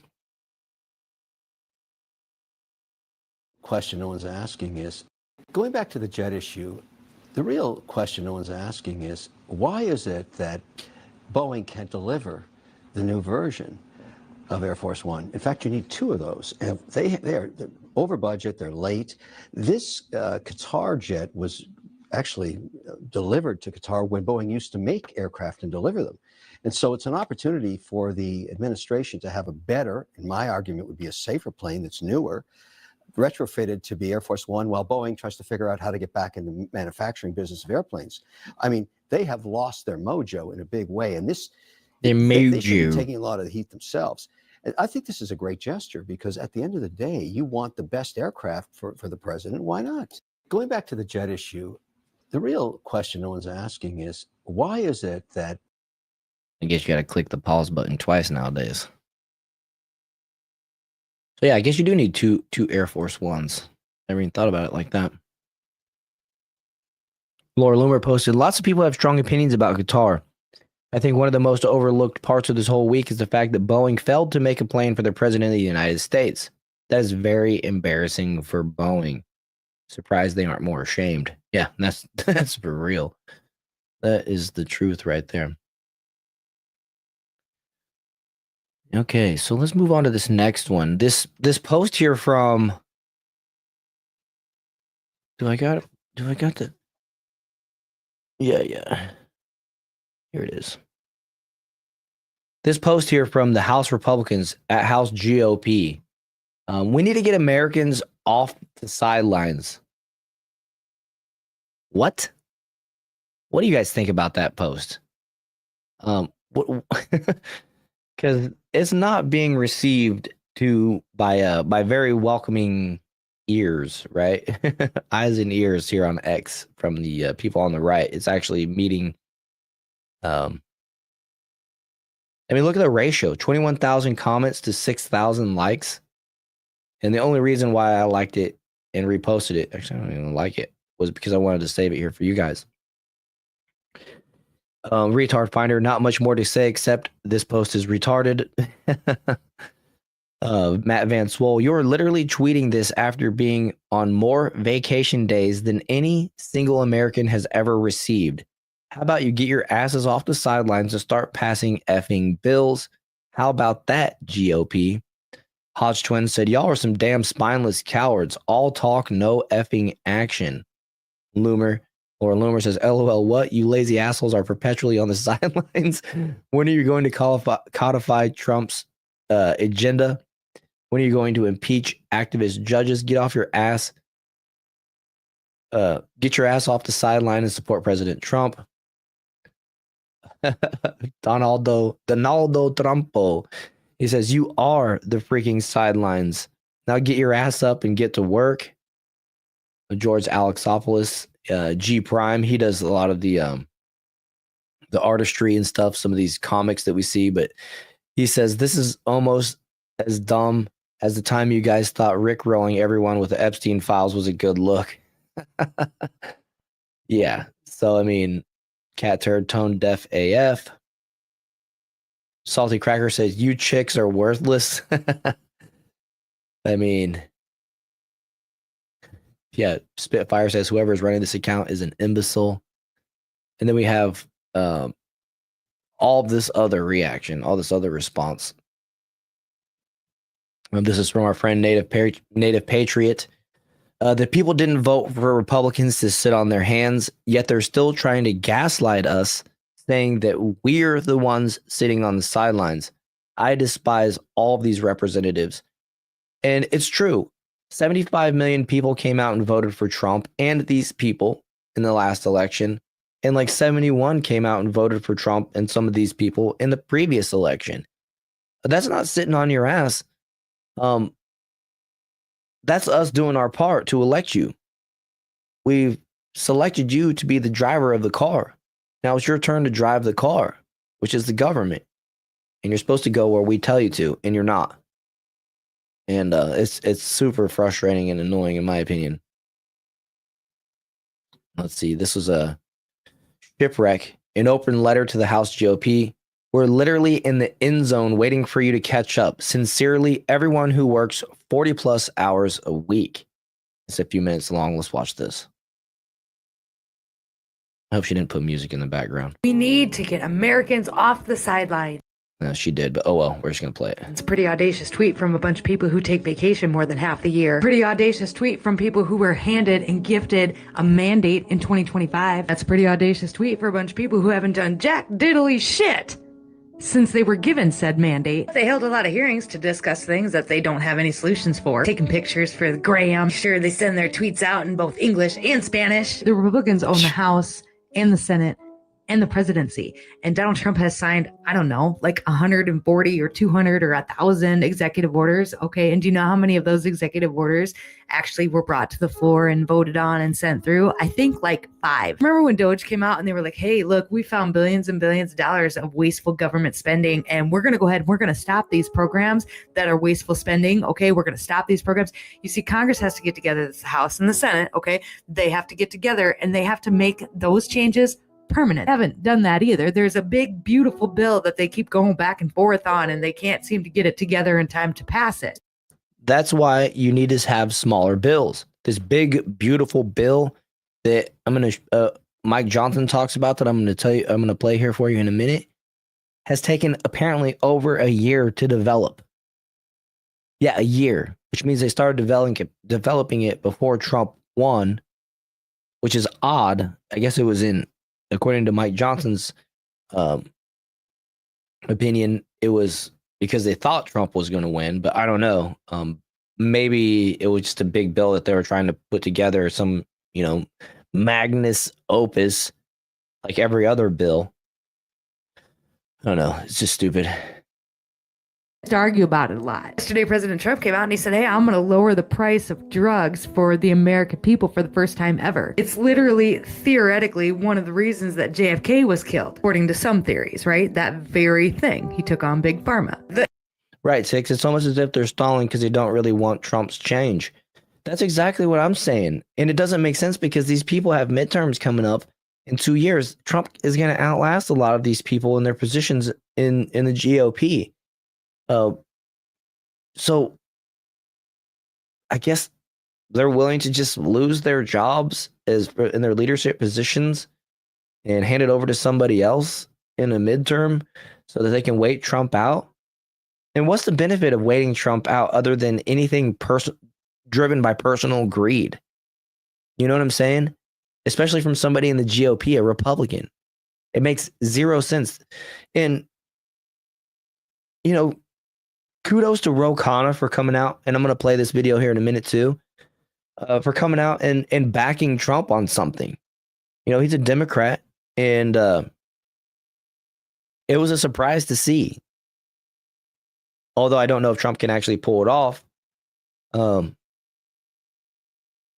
It's one of those things where it's like I mentioned at the end of the show, or at least during the show last time, which is, I wish these Democrats, our leadership, and the people would just give Trump a chance.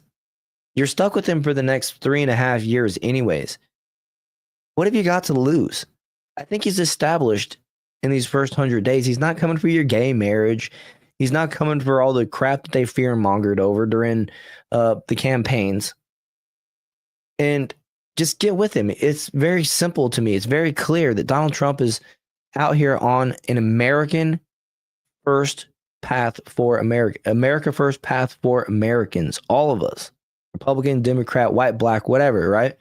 And hopefully in the end, we're all better off for it. So if they would just take a risk, take a chance and say, all right, Donald Trump, you have our full backing.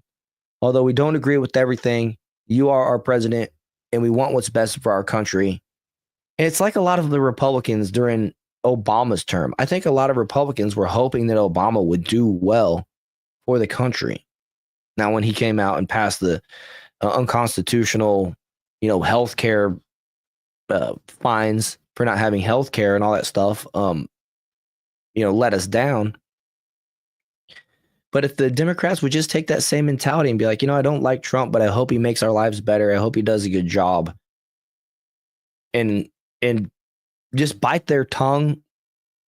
At least, if nothing else, just bite your tongue. Don't post the negative crap every single time. Don't flip your wig and display your Trump derangement syndrome every time Trump does something or says something. And give him some of your clout and your power And our enemies, our allies on the world scale will see that Trump or Americans have Trump's back, and he's not to be trifled with. There's no holding out till his term is over. None of that crap. It's just like it's one of those things. Like, right, think of it like this. If you have brothers or sisters, you can pick on your brother and sister all you want, but as soon as that person says something about your brother or sister, it's not okay, right? And so have that mentality. Even if you're a Democrat, have that mentality over your president and say, look, he's still my American president, and I'm not going to side with China. I'm not going to side with any of these other countries because they're the enemy of my enemy, right? It's one of those things. Like, just to me, I think of it like that. Even when it came to Biden, it's like, that's still my president, right? I don't like it when somebody else comes in and starts talking shit from a foreign perspective or whatever. I can talk shit because I'm American. That's my president, but you guys can't, so I don't know. Just maybe I'm wrong. Maybe I'm off base there, and I'm just a pipe dream, but I feel like he could get so much more done for all of us if they would just shut up and let him work, and even support him. Dare I suggest?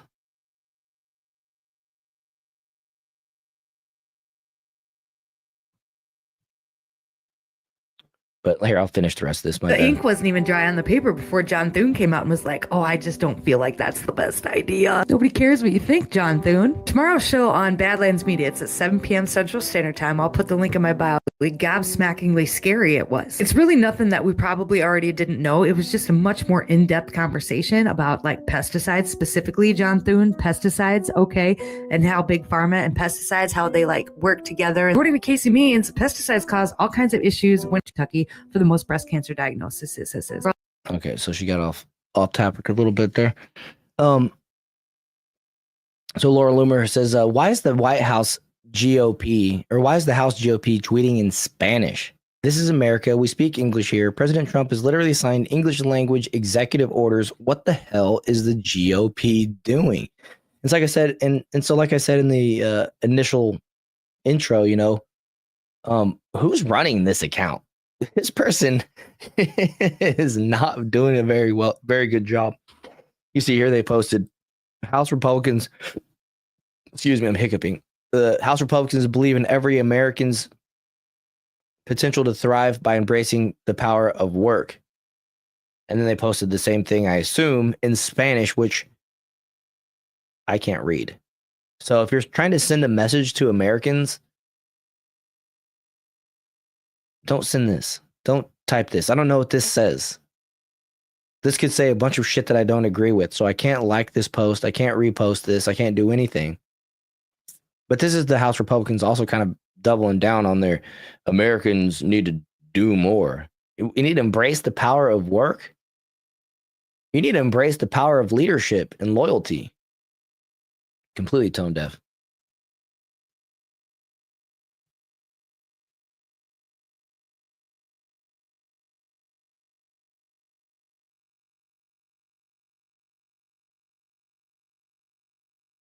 I think this. Somebody said this lady seems interesting. Tick says this lady seems interesting. It's Shipwreck. Over here on X, she has a Rumble account, rumbles.com Badlands Media. If you guys wanted to check her out.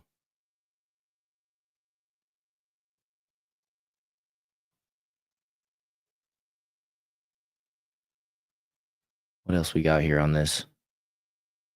Rep. Marjorie Taylor Greene says Americans got off the sidelines and handed us the majority in November. Can't speak. It's the House GOP that is not passing President Trump's executive orders, making DOGE cuts permanent, and hasn't completed the single big, beautiful bill. Getting ratioed in comments is how Americans feel, 100%. And there, once again, there's the ratio. It's 6,000 likes to 22,000 comments. That's a bad ratio. And these are people that, for the most part, I think would support the GOP. And then Matt Walsh posted, fire everyone associated with this account, which is the in response to the same post. House Republicans believe in every American's potential to thrive by embracing the power of work. Then Retard Finder said, retarded post of the day. We need to get Americans off the sidelines, which is another post by them. This is a take by Sean Farish. And this is in response to the same thing as well. He says, I can't be the only one who feels this way about the ridiculous House GOP off the sidelines post. These people have taken an absurd amount of time off and have gotten nothing done. Had to vent this frustration. So let's hear what he has to say. Vent on. Are they kidding me right now? Who thought this was a good idea? I want names. Someone's got to confess. Who thought this was a good idea? Get Americans off the sidelines? If anybody should be getting off the sidelines, it should be this pretty worthless House Republican majority, wouldn't you say? They just took a 4-day break. Why? I don't know. You'll say Mother's Day. Great. How many average Joe working Americans get 4 days off for Mother's Day? I don't know any. Congress, though, they take time off whenever they want. They had a 2-week break not too long ago. And then before the 2-week break, they had like a 5-day break because they couldn't agree on whether or not you should be present to vote on legislation. The word present is in the word representative. Yes, you should be present. And yet we get this. The word president is in the word representative. So yes, you should be present.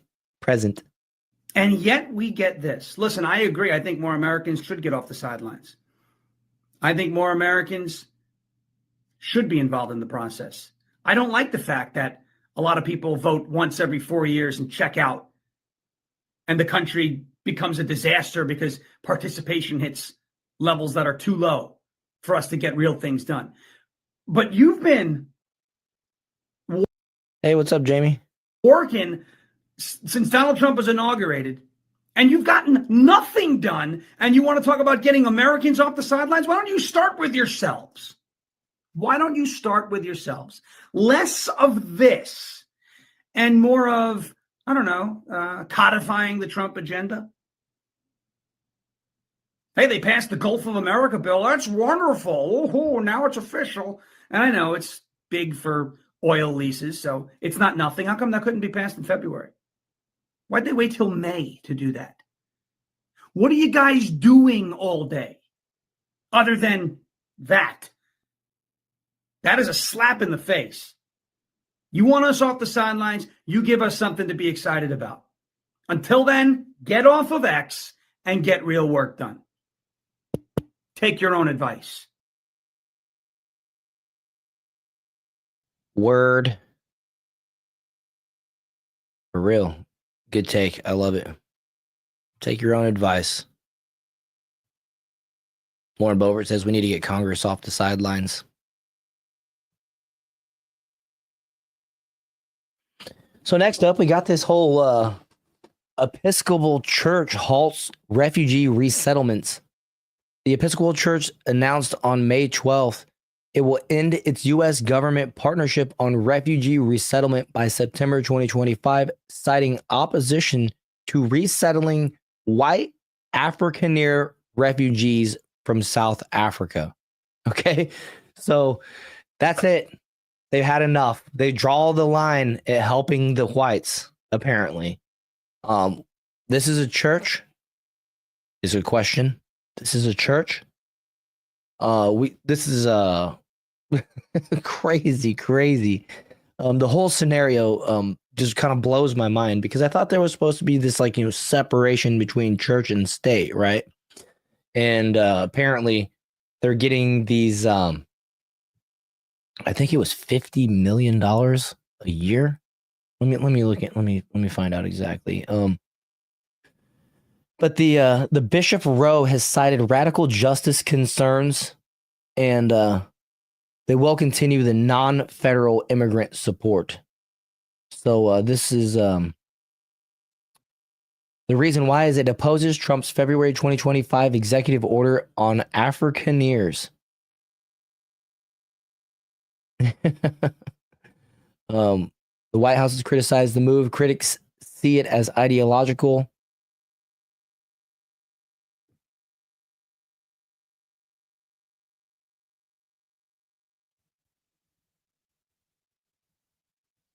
It's crazy. But we got this right here this is a bit of a conversation between Laura Ingraham and somebody. I'm not sure who the woman on the right is, but let's it's a post from the Vigilant Fox. I actually reposted it and said I have so many questions. This is Miranda Devine torches the Episcopal Church for taking millions in taxpayer money to help illegal immigrants while turning its back on white South African refugees. She's calling out the hypocrisy loud and clear. For years, the Episcopal Church received $50 million annually through its partnership with the Biden administration to help resettle illegal border crossers. But when Trump moved to prioritize Afrikaner families fleeing violence in South Africa, the church walked away, refusing to help. Their reason, they claimed helping white South Africans contradicted their racial justice values. Devine wasn't having it. So the Episcopal Church, bro, you're out. Don't let the good Lord split you where the door hits you, or something like that. Why are they really not embracing these Afrikaners?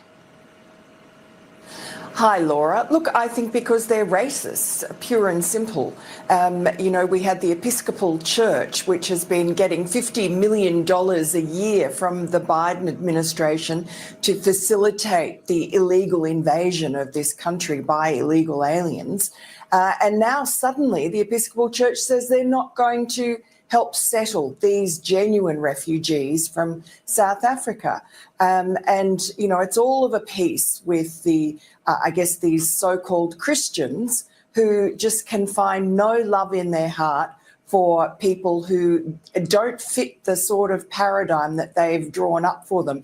If you remember the Episcopal Bishop of Washington, D.C. at the interfaith service for the inauguration of Donald Trump, she made an absolute fool of herself by lecturing him about migrants and then patronizingly calling migrants the people who wash our dishes and pick our crops. That's what they want. They want subservient, good people who will vote for the Democrats and who are, not white. Damn. I mean, the Episcopal Church is playing politics, taking money from the Biden administration. I think this calls for a Doge investigation. Let's take that telescope out and let's have some looks. Evil Hummus says, give me 50 million, I'll give them housing, right? I'll start building little tiny houses in the backyard like fast. Like seriously, get a bunch of those semi trailers, fix them up with some window AC. Be all good. TNT says, let the Afra crackers in. Well, not according to the Episcopal Church. Shame on them calling themselves a church. I don't know what kind of servant of God, a servant of Jesus, discriminates. You know what I mean? Like, it's one thing if you're going to be principled and be like, yo, we're helping everybody. Even though they're being paid $50 million a year. Let's just be real. It's a tit for tat. It's an agreement. It's not even a principled stance. Just, I don't know. If I'm sure there's people that go to Episcopal churches that are MAGA, that are America First, and I really hope that those folks walk away and write letters of disgust to their churches citing this situation right here, because this is it's unacceptable for any church to have this stance. It's really gross.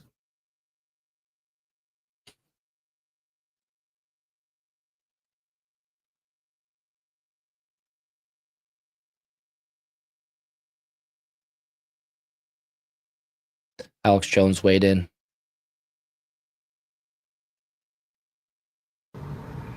Well, more disgraceful activity from the so-called churches of the United States. As you know, the big Jewish charities, the Catholic charities, the Episcopal charities, almost all the big denominations of so-called Christians are in on it, are heavily involved, getting tens of billions of dollars a year. Catholic charities, Jewish charities got 20-something billion in the last 4 years from Biden alone to organize and ship illegal aliens in the United States, most of them not real refugees. They estimate like 98% really aren't fleeing persecution. But Christians worldwide are under massive persecution, the number one group. And then secondarily is white people living in Africa, Africans who've been there for generation after generation. And then, of course, Uyghur Muslims in China. But you never hear that from the left because they want to criticize Communist China. And they certainly don't want to ever defend Christians. And boy, you don't defend South African farmers, some of which have been there, their families, 300 years. And so Trump signed an executive order today because it's on record that the government of South Africa is totally black nationalist, hates white people. Thousands and thousands and thousands of white farmers are murdered a year. Most South Africans have already wisely gotten out of the country. And so now Trump said, total refugee status here because that's real refugees from genocide. And the left tries to cover it up. They tried to defend it. And now Episcopal charities, and I guarantee it'll be the other big ones as well, has come out and said, we will not help or get involved with these white people when they come here. So totally sick, but it's just the transparent, communist, globalist nature of these so-called churches and Jewish charities that claim they're people of the faith and the Abrahamic, system that we share, and that they are not going to get involved because it's white people, because there is no white people ever getting persecuted. It's only white people that ever do anything wrong in the world. But everybody wants to get into white countries, though, because we're so evil and so bad. So good job to Trump, really taking action on that, put sanctions on South Africa. It's disgusting. And absolutely, it's one of the most dangerous places in the world for white people to be. They should get the hell out of it. But that's what the left's done. It's their new form of communism. Isn't based on money so much as it's based on race, but it's more class warfare, and they admit that's what they've done. That's the whole George Floyd thing. All of it's about is totally disgusting. So I'm glad these South Africans are coming here. They're good, hardworking people. We're proud to have them. And anybody else truly fleeing real murder, real persecution. But almost all the other people coming in here, it's on record, they're not refugees. They're coming here to be signed on to the leftist system, to be a new permanent underclass, and we don't want them. I don't care whether they're white, Hispanic, black, whoever they are. They're coming here to be communist, deport their ass. But you're fleeing real persecution, you can be vetted. America's got open arms to you, like South Vietnamese, the end of Vietnam. Great people, great citizens, overperform as citizens, and they're total refugees from communism. Right. Even the folks that came over from Laos, I think it was Laos. I met a guy. I carpeted his house, and he was an older dude. And I think I told you about this guy before, but I'm going to repeat the story because I love this story. I wish I would have befriended the guy. When I was installing carpet for this guy, he was an older Asian gentleman. I mean, he's like shoulder height, like super short, right? And told me about how he had fought from age 18 to age 30 in the Korean War. He was from Laos. And at the end of it, he fought along the United States soldiers once we got involved. And in the end of it, this guy and some of his buddies all got United States citizenship. Excuse me. And he told me some crazy stories about seeing Agent Orange being dropped and actually having to jump out of a moving plane without a parachute and being one of only 30 guys that returned. So dude's been through some serious stuff.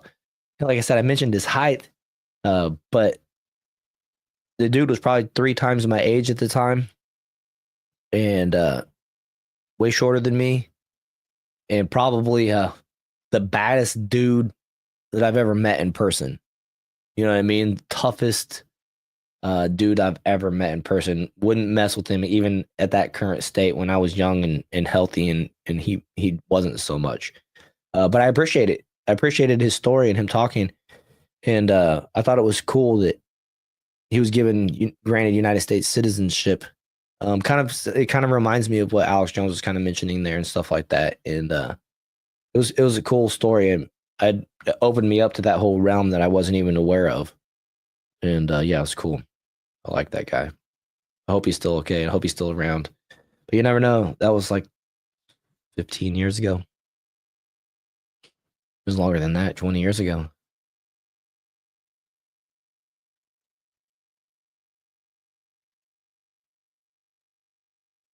Your dad got sarcoma from Agent Orange? Dang. Yeah, he said the guy said it just kills everything. Everything.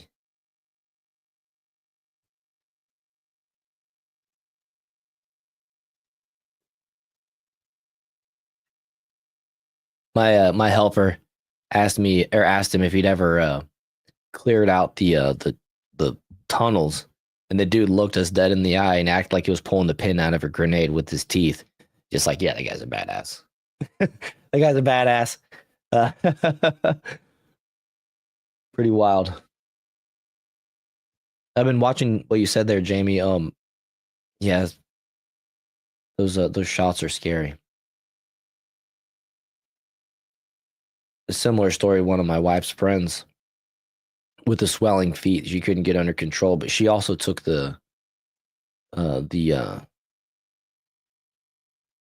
pandemic treatment. So I think it was more related potentially to a side effect from that than one of the shots, but the weight loss shots. But I'm not 100%. She had another friend that took the weight loss shot, and it well, I won't say it resulted in, for legal purposes, but she's not with us anymore. I'm not sure which one. I think it was the one that started with an M, but I'm not sure about that. So yeah, those things scare me. I read a lot of negative stories about people not being able to eat and their digestive tracts basically just shutting down and stuff like that. Tinte says my stepdad was a tunnel rat in Nam. He's like 5'3", little Italian dude. Yeah, I bet he's a badass. Make it out of that type of scenario, man. Didn't even carry a rifle, sawed-off shotty. Yeah. Close quarters. The spray. Smart. Probably why he made it out of there. One of the contributing factors. Not the sole reason, of course.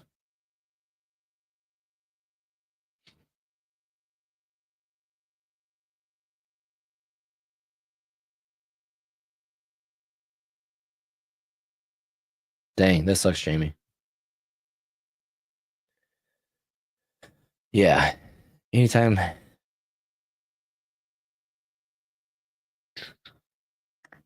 You know, can't say a whole lot about that stuff on the YouTubes. You know how it goes. Oh, I'm going to go back to the previous story real quick. Just a 23-second post from Rep. Tim Burchett in response to the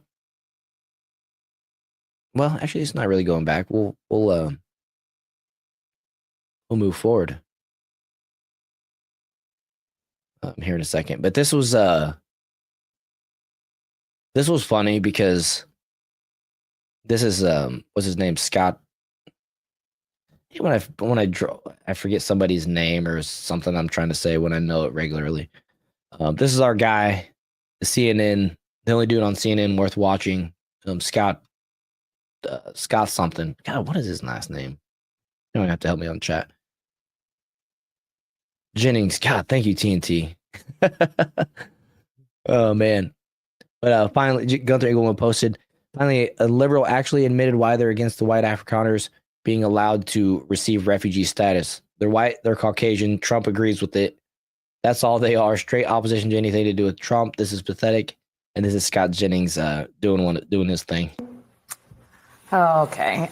So if you think about the history of South Africa, it being under an apartheid system, where I think it is 80% of the population that are Black Africans, only own 4% of the land. That is because they were put in shanty towns and moved into areas where they had no rights.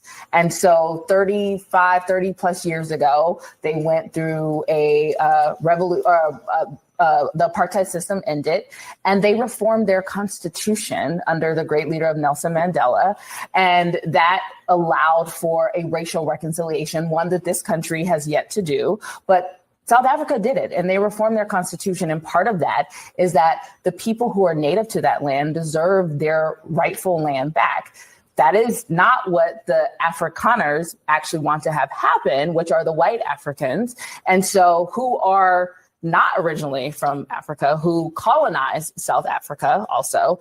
And so that is what they are saying is discrimination. Now, if the constitution in South Africa is discriminatory, they have their checks and balances in that land, just like we do. And that is for them to, so if the Afrikaners don't actually like the land, they can leave that country. They're leaving to come here. No, they can these refugees are coming here. They can actually leave and go to where their native land is, which is probably Germany. Are you against them coming here? Holland, probably. Holland. Are you yes. against them coming here? I'm against the hypocrisy of this administration. No, that's not the question. The question is, are you against them coming here? If there was actually a genocide happening, like there is in other places in Sudan, in the Congo, I'm not opposed for Congolese and for the Sudanese to come to Africa, just like I'm not opposed to Venezuelans and South Americans coming to America if they are fleeing and looking for asylum. Okay. What I am But against, just these 50 people you're against. I am against, it's not about being against them. What I am against is that they are being given special treatment when there is not a genocide happening in South Africa, and they just don't like the law of the land. Well, so you know what they tell people? Okay. They just don't like the law of the land, you guys. That's it. It has nothing to do with anything that's going on in South Africa from the government, from the people. Nothing to see here until what I got to show you next. But there's a very high crime rate in South Africa. They have a crime problem. I suspect that part of what's going on here is that there is a very high profile white South African named Elon Musk, who is very close to President Trump and is probably making this a very high profile issue and talking to Trump about it. You know, it's been. Oh, shut the fuck up. Are you serious? It's because Elon Musk. Really? Is that where we're going? I mean, Elon Musk has tweeted about it. He's, I think, called the president of South Africa about it. He's been talking about this for a long time. Look, here's the problem. There's Afghanis who helped us. I mean, seriously? It's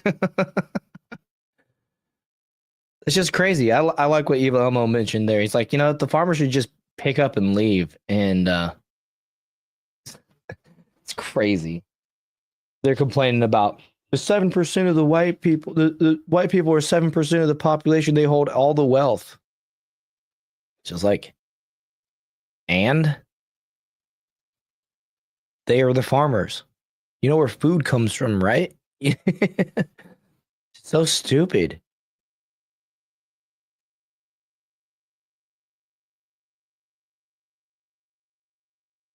So stupid. It's such a bad take. No, but they shouldn't be fleeing anything like this. This is the and this is what this is from Lily Tang Williams. She's a candidate for Congress in 2026, and I like her. She's a fiery Asian woman that escaped the Chinese Communist Party. And she posted, "How come the left media never covers the racism in South Africa? Quote, shoot, kill the Boer, the farmer," end quote. They had no problem with 20 million illegals flooding into the United States on government money, but suddenly outraged about a small group of white South African refugees. It's like 50 people, you guys. 50 people is what we're talking about. But this is a rally. I don't know what the hell you call this. This person has a shirt that says "Our Land and Jobs Now." So this reminds me of when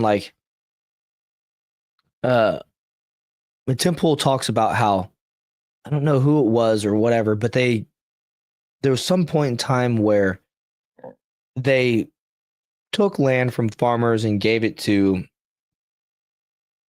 people that weren't farmers. They didn't know how to farm, and the food production went down like to nothing. The people ended up just not being able to handle it, right? I can't remember the scenario, and forgive me for giving such a kind of veiled reference, but it's like farmers know how to farm. You can't just get a farm and be like, all right, now I know how to grow food. You know what I mean? You have to know how to do it. You need to know when to apply treatments. You need to know when to sow the seed and own the equipment and everything like that. It was in Russia? Okay. The kulaks, it was in Russia. Thank you.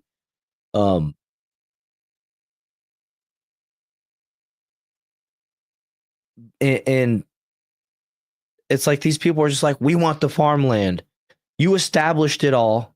You built it up, but it's not yours because it's on our land, right? You guys are the invaders.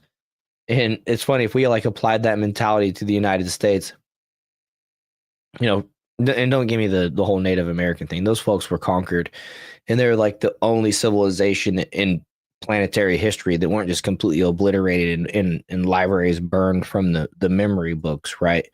So let's not go there. I don't know. I'm gonna play it.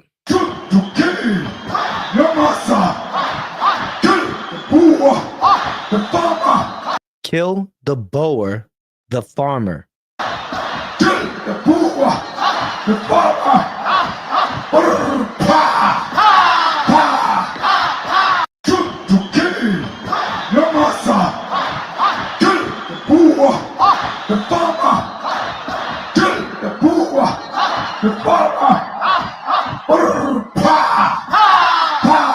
So these Afrikaners, they are a part of what's called a P1 refugee. They get the P1 refugee status, which is in the U.S. a refugee admissions program.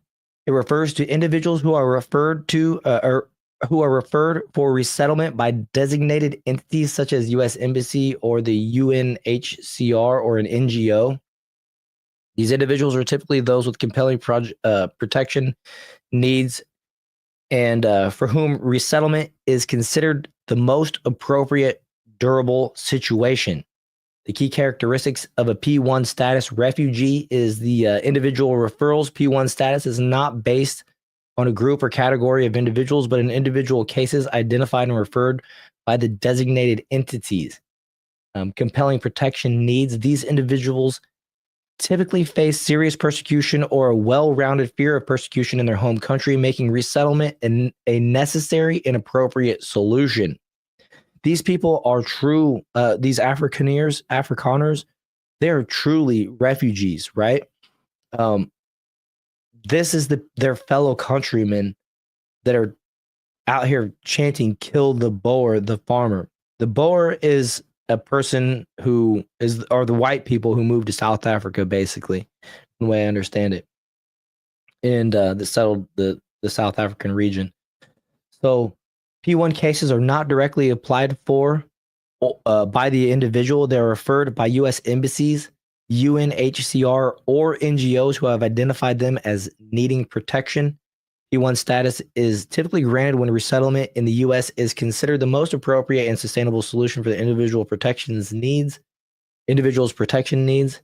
An example given by Google was the Afrikaners facing persecution and a well-founded fear of future persecution that have been granted P1 refugee status due to their circumstances and the need for resettlement.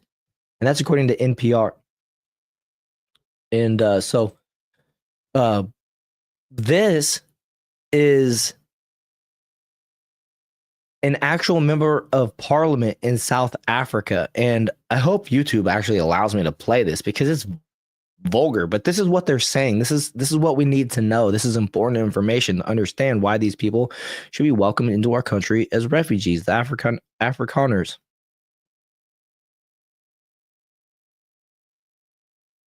For each one person that is being killed by the taxi industry, we'll get 5 white people. For every one black person you kill, we'll kill 5 white people. You kill one of us, we'll kill 5 of you. We'll kill the children, we'll kill the women, we'll kill anything that we find on our way. They kill one of us, we kill how many? Taking one of us, we kill how many? Taking one of us, we kill how many? The crowd chants 5. Taking one of us, we kill how many wives? We kill the children, we kill the women, we kill their dogs, we kill their cats, we kill anything. They kill their dogs, their cats. That comes for it. I mean, that should piss the liberals off, right? But it doesn't.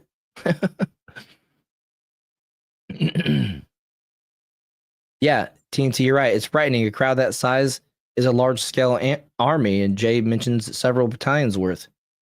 Yeah, so these people, these Afrikaners, they have more rights to seek, asylum, refugees in our country than 99.9% of these people that are coming across the border under Joe Biden, that came across the border under Joe Biden. This is an older video, but each cross here represents a white farmer who was murdered in South Africa. And some people still deny that white South Africans, Boers, are persecuted and say they don't deserve asylum because they're white. So here, check this. This is a helicopter, obviously.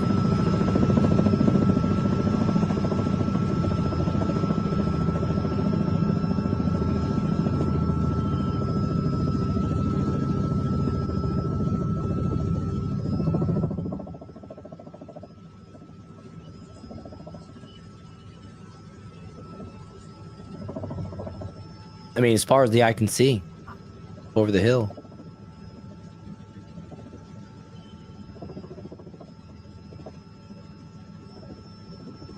All these people should have been able to come to our country as refugees. Every single one of these, every single person is represented by each one of these crosses.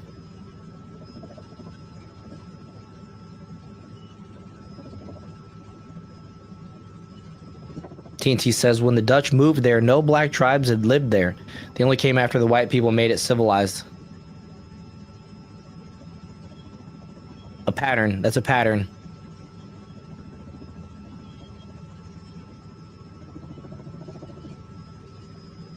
It looks like they're in the middle of installing more of those crosses.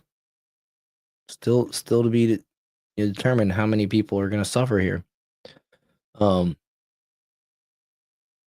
then when these people actually got to our country, they came waving American flags. South African refugees come to America waving American flags, not storming the border, waving flags of their home countries. And I was going to say, when was the last time you saw somebody come across our southern border illegally waving an American flag? Is there ever? Is that even a thing? I don't think so. Jay says, are we in World War III already? Shit is popping off everywhere. It seems like it, especially when you consider that India and Pakistan is at war. They're at war in the Middle East. They're at war in Ukraine. The United States is, bombing here and there. NATO. I mean, probably easier to name countries that aren't involved in a war than countries that are involved in war at this point. So I mean, just what's the measuring stick? What's the line you have to go over? How many countries got to be involved in war for it to be called World War III? And do they all have to be fighting each other? I don't know. But yeah.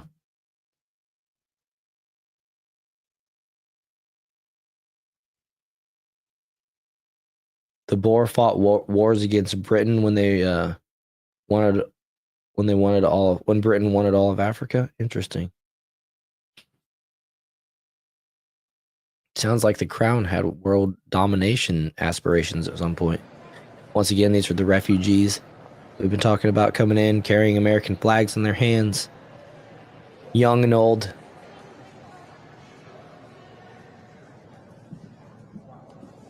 Welcome to our country, folks. I hope you have a prosperous life here. So moving on.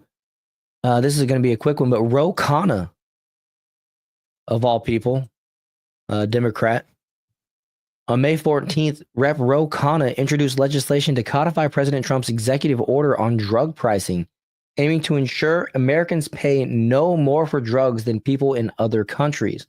The move has garnered bipartisan interest, but also highlights tensions with Big Pharma and international GOP dynamics. Now, this is something that I thought from the very beginning was kind of, a liberal policy that Trump was introducing with this executive order. And I was wondering why the Democrats weren't jumping on and saying, hey, this is something that we can agree with. Well, I didn't wonder why they weren't. I knew why they weren't, because Trump derangement syndrome, but I couldn't help but notice it, that they should be in accord with Trump on this. But apparently Ro Khanna is willing to step up, and this one, he posts, today I am introducing legislation to codify President Trump's executive order, ensuring Americans do not pay more than people in other countries for drugs. Will Congress members stand with $16 billion in Big Pharma money or the American people by co-sponsoring this bipartisan legislation? And this is what he had to say. Mr. Speaker, I rise today to introduce as legislation President Trump's executive order for the most favored nation status on drug pricing. My legislation will codify President Trump's executive order, which basically says that Americans should not pay more for drugs than people in other countries and other parts of the world. Right now, we're paying 2 to 3 times more for our drugs than people in other industrialized nations. Now, this executive order, codified by the legislation, will allow our cabinet secretaries to put pressure on Big Pharma and make sure that they are not price gouging, and will allow for the importation of cheaper drugs. So you ask, why do we need the legislation? Because the reality is that Big Pharma will sue for the executive order like they did in the previous Trump administration. And in the previous administration, they managed to kill the executive order. The only way we can stand up to Big Pharma. Sorry, but did you guys catch that? Big Pharma destroyed a presidential executive order. Who's running this country? Is to codify in legislation what the president wants to do in an executive order. So here's the deal. If I can cross the aisle and support President Trump's executive order in legislation, every Republican should be willing to cross the aisle and support my legislation. It's a pretty simple test. Are we going to stand in this body with the $16 billion that Big Pharma spent on lobbying? Or are we going to stand with the American people? We will know that answer based on how many co-sponsors we get for my legislation that simply codifies Donald Trump's executive order. Jamie mentioned surprised that Cali Democrat wants to help Trump. I don't know if it's that he wants to help Trump, or it's just that this is one of his principled positions and he chose to stay to his position. Regardless of who introduced it. It's not something we've grown to see a lot of out of Democrats. Say, oh wow, for a Democrat to say, I agree with Trump. But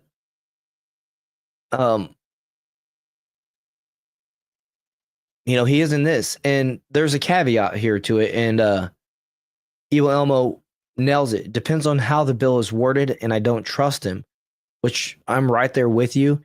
And that even in the comments here, you'll see that where is it at? Let me see. Well, somebody in the comments said it right, that if it's codifying Trump's presidential executive order the way it's written, rather than some deviation of it, right? Then props to Ro Khanna. Matt Van Swall says, somehow I'm ashamed to say this, but somehow you are doing more than the GOP right now to forward Trump's agenda. This is a damning indictment of the GOP. They should be ashamed of themselves, which is pretty much the underlying theme of the show tonight, that the GOP is doing less than the Democrats, and they're certainly not working for the American people set by the mandate of 75 million people who elected them and Donald Trump to do exactly this. Mila Joy says, bravo. Thank you for working with Trump. The betterment of America. Ro Khanna's push to codify the executive order misses the root problem. Okay, so let's see here. Yeah, I'm not going to get into that. Let's see. While I disagree with some of your policies, I greatly respect how you're able to put politics aside to help the American people when it really matters. So folks are willing to, at least give him a pat on the back for this.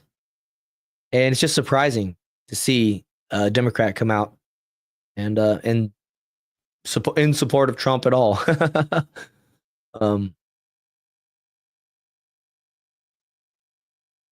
see here.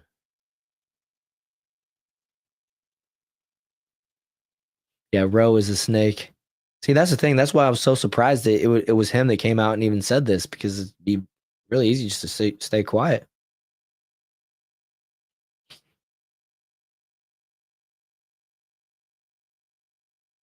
TNT says Roe gets his money from Silicon Valley, though. Maybe he's being honest. I'd like to see the bill. Yeah, maybe that's what it is he doesn't get his money from Big Pharma. He gets it from Big Tech. And so he's like, yeah, I'm all for it. y'all can deal with that. Tix Bomber says the Dems are annoying as fuck, but at least they do shit. Right. That's true. The do nothing Republicans right now are just they're a shame.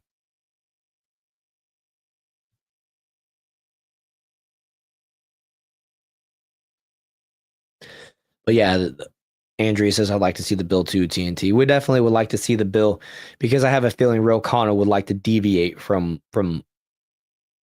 he wants to take the idea that Trump has proposed, but deviate from the idea when it comes to the details. Somebody posted, I'm sure they'll get right on it. Posted 2 pictures of congressmen sleeping in Congress session. This dude on the right had to actually get woken up when it was his turn to vote. There's a video of it. So, I mean, these people aren't working for us. They're not working for me. They're not working for you. They're not even working for the Democrats. They're self-serving assholes. They're bored. They go to work and they're so bored they fall asleep. They're not tired because they're working hard. They're bored because this shit is boring. They have no interest. It's completely disrespectful, Andrea. It's crazy.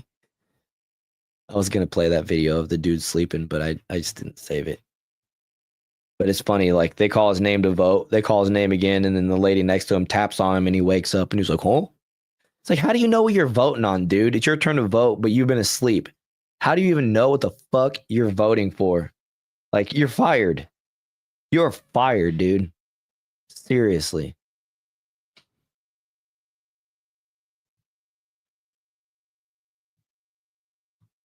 But Khanna's bill seeks to codify Trump's most favored nation executive order, which ties the U.S. drug prices to the lowest in developed countries.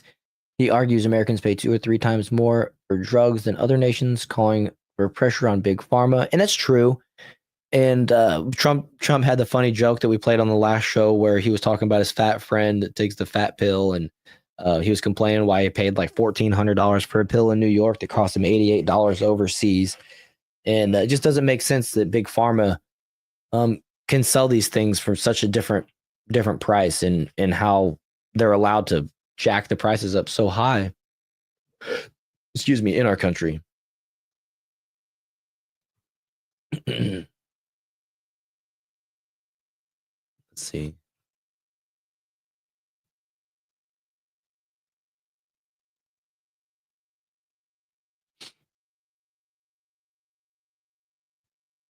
Let's see. So the challenges are that Big Pharma may sue, as they did against Trump's executive order the first time. There's division within the GOP, which is weird. We got a Democrat coming to join Trump, and then the GOP is going to be divided. Just completely tone deaf to their constituents. It's sad.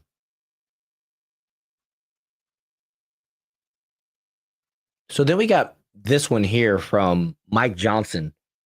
And he posted, our one big beautiful bill will deliver the America First agenda. This has been a year in the making, and we will not rest until we get it done for the American people. Have unified government. We have been working hard, trying to keep up with the president. The reconciliation package, of course, is a big part of that.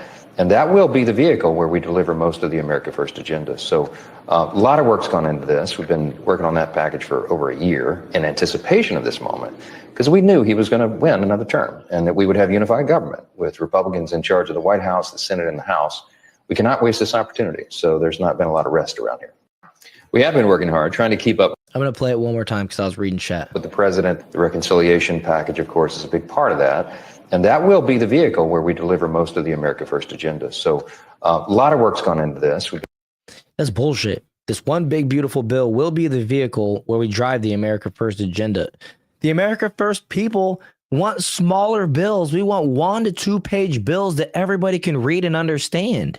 We don't want magnus opuses for bills that are impossible to read. And to that point, it should be illegal for any congressman or woman to vote on a bill that they have not personally read themselves every single word. I don't know how they could legally vote for a bill that they don't know what's in it. That's crazy.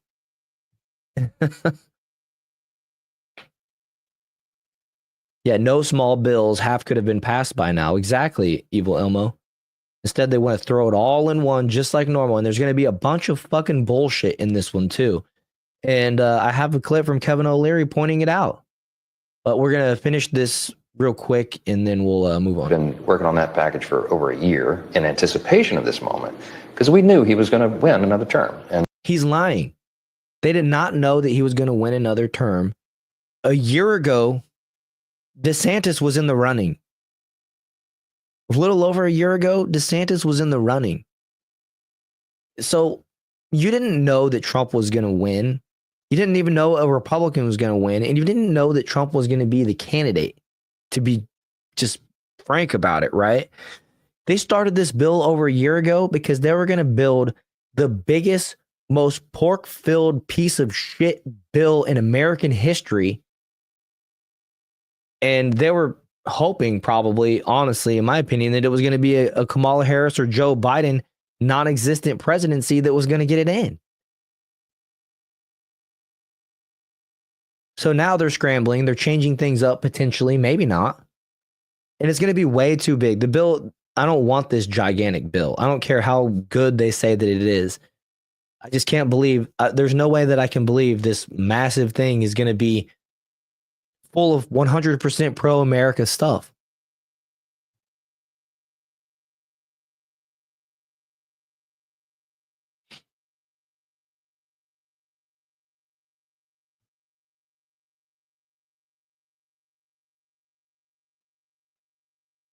Yeah, seeing in chat, the big pharma has been a nightmare for everyone.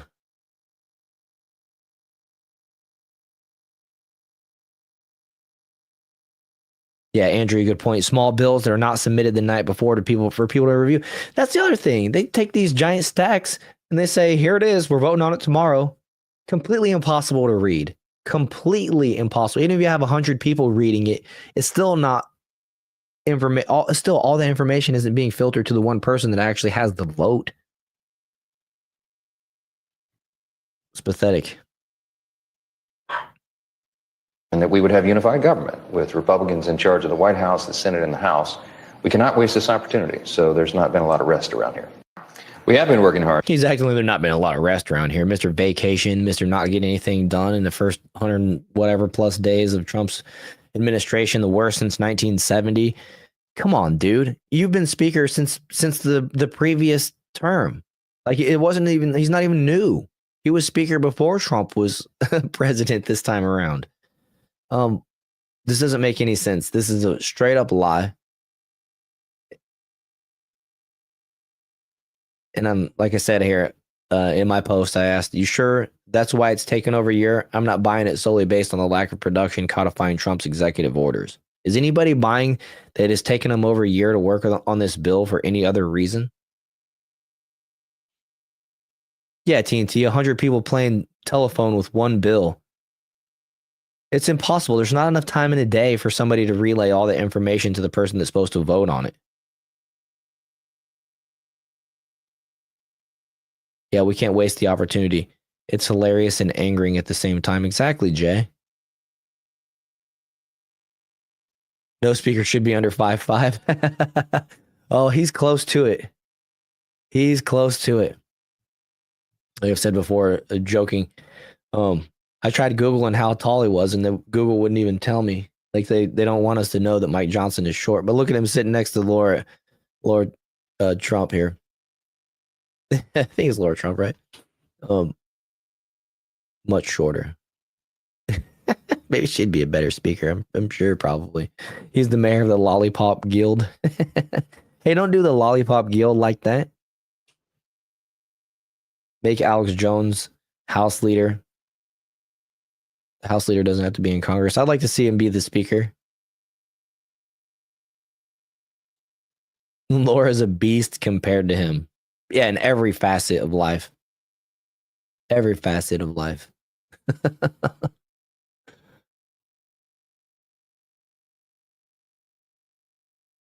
But it's funny. Lauren Boebert posted, I really hope staffer leaks Tim Burchett's full remarks on the GOP conference today.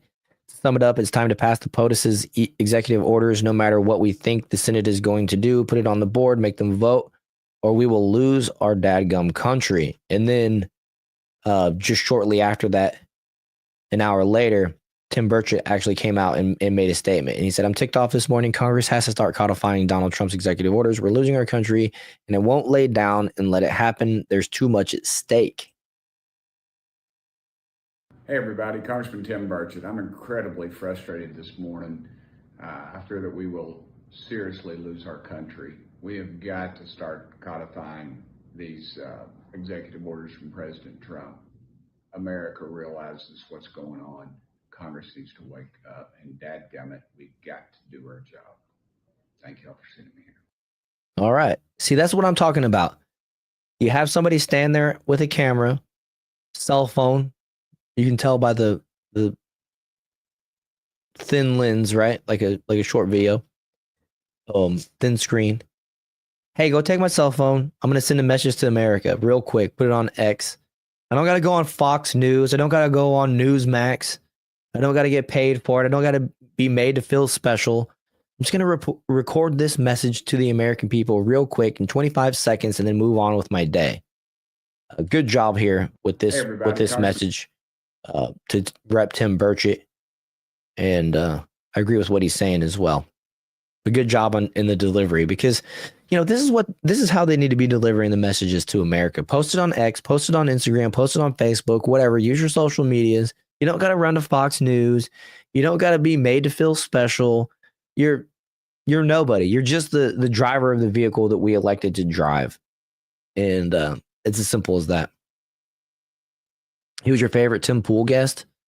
That's cool. I'm going to have to go back and see that one. I don't know if I saw that one, actually. Or unless it was a while back.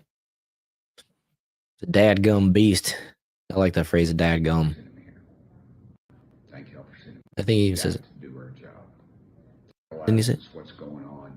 Congress needs to wake up, and dadgummit, we've got to do our job. Dadgummit, got to do our job. They took our jobs. So yeah, good take, good delivery. Proud of you for doing that. Let's see, do I got anything else?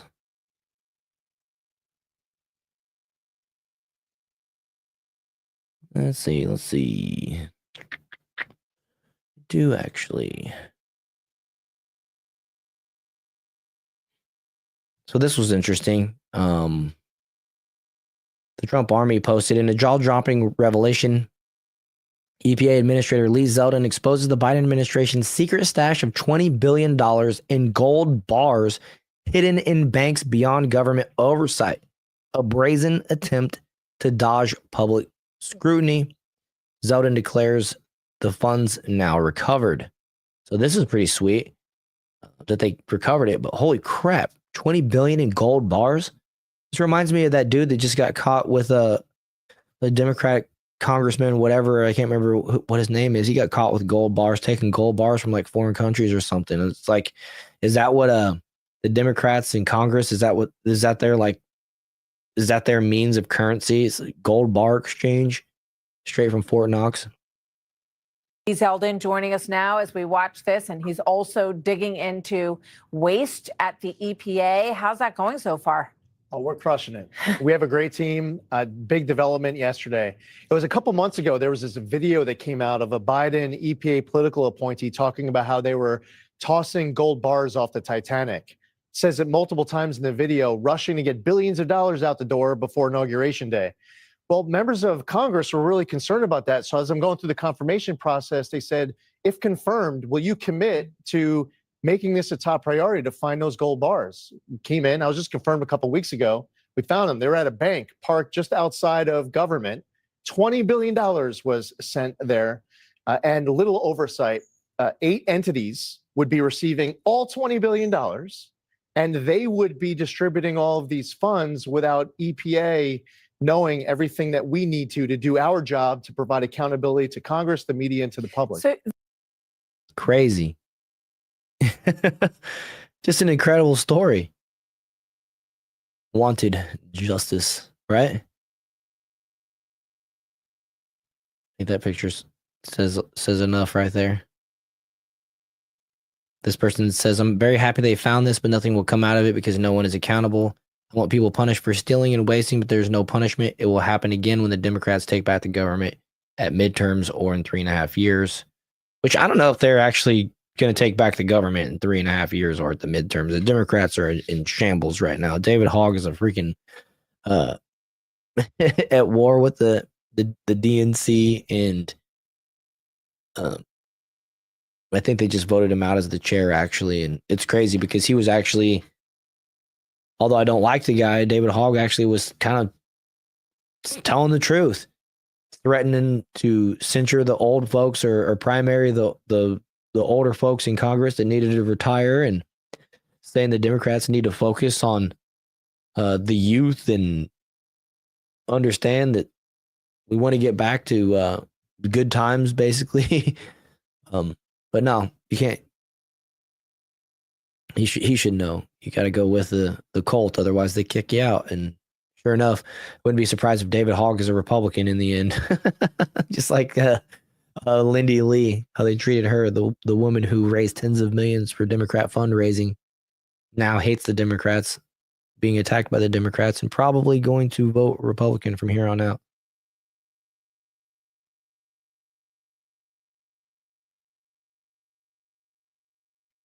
Oh, TNT, that's awesome. Every year since your daughter was born in 97, you've given her a gram of gold for each year she was. I'm going to have to do some math, but maybe she'll hook an old man up. Wow, that's cool. That's a cool gift. Too bad you didn't buy all nearly 30 of those grams back in 97 and just give them to her one a year at a time.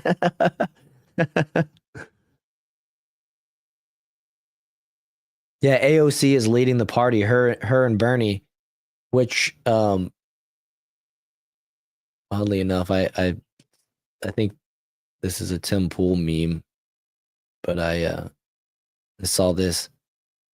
Tim says, an original Timcast comic, it took me 30 seconds on ChatGPT to make, but it says, we must fight climate change with Go Green and Climate Action. It's her and Bernie.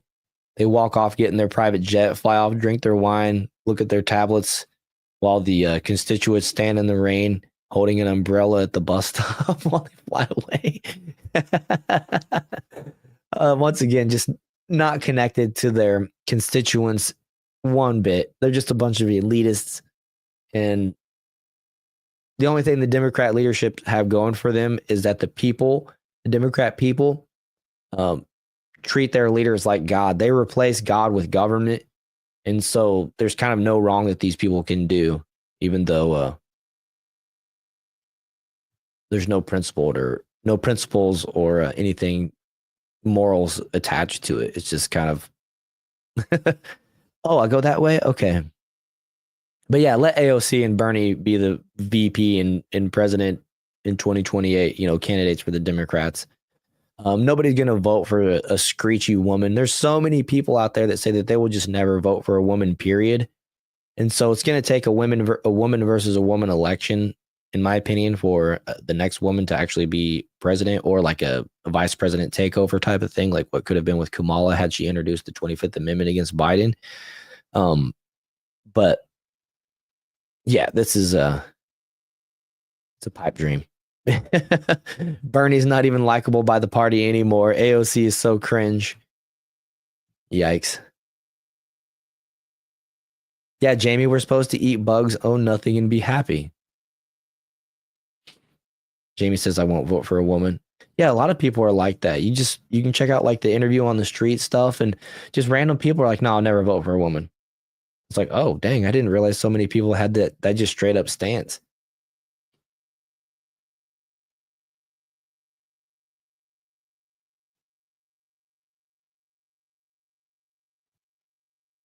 But what else? Do I got anything else? Let's see.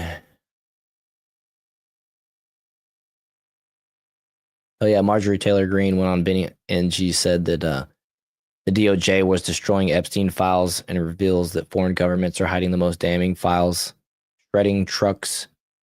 How much was destroyed? Other governments have more damning Epstein evidence. Is in the UK. I think all the Epstein files are destroyed. Even the tapes. I think it's all Dunsky. I think they didn't need to keep it around to keep the leverage against those people that they're blackmailing. Just my thoughts. Maybe there's some Diddy stuff still around though. We'll see. We'll have to see about that.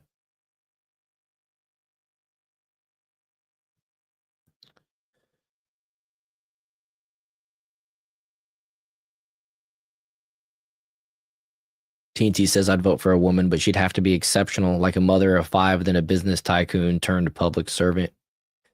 Yeah, I mean, I don't think that I would say I'd never vote for a woman, that's for sure. But it would take a unique individual, that's for sure. That's definitely for sure. Yeah, you got to be strong to raise 5 kids. Jamie says, how about 11 kids?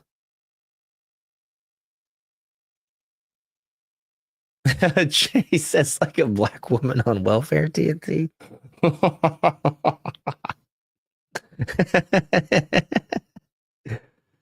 Oh, that's funny. That's really funny. But apparently, even in regards to this big giant bill that the GOP that Mike Johnson is saying they've been working on for over a year, tirelessly, endlessly working on. That's the only thing they're working on. Apparently, there is how many people is this? However many this is, 1, 2, 3, 4, 5, 6, 7, 10. So it's 29. Wait. No, it's 18 plus 8, whatever that is. 26.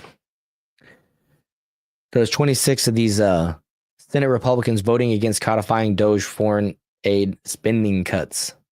So this person, Justin Odnick, bookmarked this post for use in election season. These are the Senate Republicans that voted down Doge's foreign spending cuts. They joined all Democrats. These are the people stealing your tax dollars.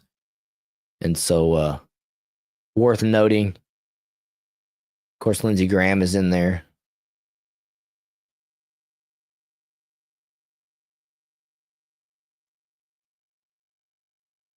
People that aren't getting with the program, once again. Somebody says investigate Congress, given Doge evidence, and start arresting them.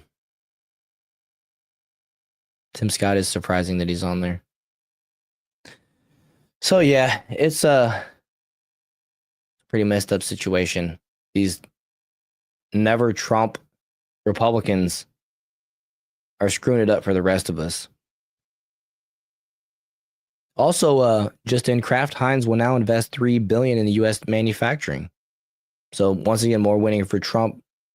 More, commitments from companies investing billions of dollars in the U.S. manufacturing realm, bringing jobs home.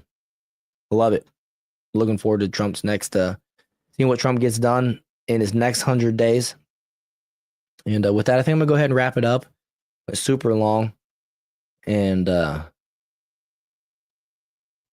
I'm starving, so I gotta go make some food.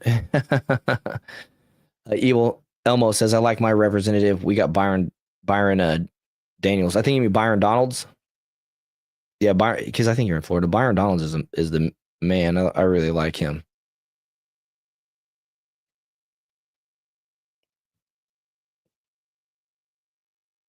Yeah, we have some good reps down here. Mine is Aaron Bean. Oh, Jamie says, "What's for dinner?" I'm gonna actually make.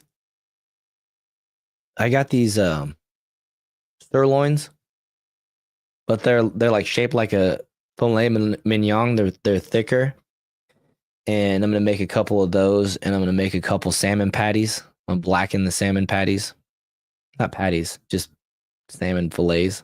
Not patties. So I'm gonna do a couple blackened salmon fillets and a couple of those sirloins. I was talking to my wife yesterday. I think I'm gonna do the carnivore, the keto, if I can, for the next month. Starting when I finished the birthday cake that I made for myself the other day. And I had it sitting around, so I had to make it. Hey, good night, Jay. Thanks for being here, man. We'll see you in the Discord. But yeah, I'm gonna make those. I'm gonna start trying to see if I can just eat like, oh yeah, and a couple pieces of bacon. But I'm just gonna sirloins, bacon, and salmon patties, and it's all pretty affordable. Honestly, it's not too expensive. And we got it from one of those. They're not paying me for ads, so I'm not gonna market it. But one of those mail away meat companies, and we selected a shipment of just sirloin. So I got like 60 or 70 of them in the freezer right now.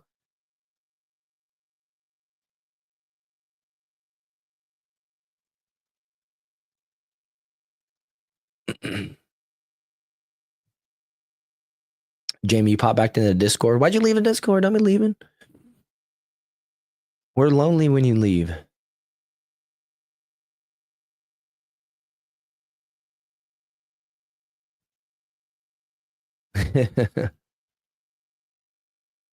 Yeah, TNT.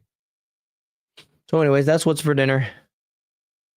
And I'm going to try to start losing some weight on the carnivore diet. So wish me luck. I'm going to miss my hamburgers and some of these other things that involve bread and shells, like tacos. Like that's a killer. I don't know. The taco shell might just get eaten even if I'm on a carnivore diet. Thanks, Andrea. Appreciate you for being here, spending the time. You guys are great. Got the best chat in YouTube. Y'all, I don't know when Atlas is going to be back. I forgot. He told me. I forgot. But I'm just going to hold it down until he's back. But we'll definitely have a show on today's Wednesday, so we'll be back on Saturday. Might go live before then if there's enough news to do it. You know what I mean? Just kind of focusing on the live show and not really my other channel right now. But for those that haven't, make sure you check out America First TV down in the description. Also check out Atlas's main channel down in the description. If you're first time around here, Atlas Thugged is my co-host. He's just on vacation right now. And he'll be back. If not Saturday, probably Monday. But whenever he gets back, there's no rush. He's enjoying time with his family and stuff. So,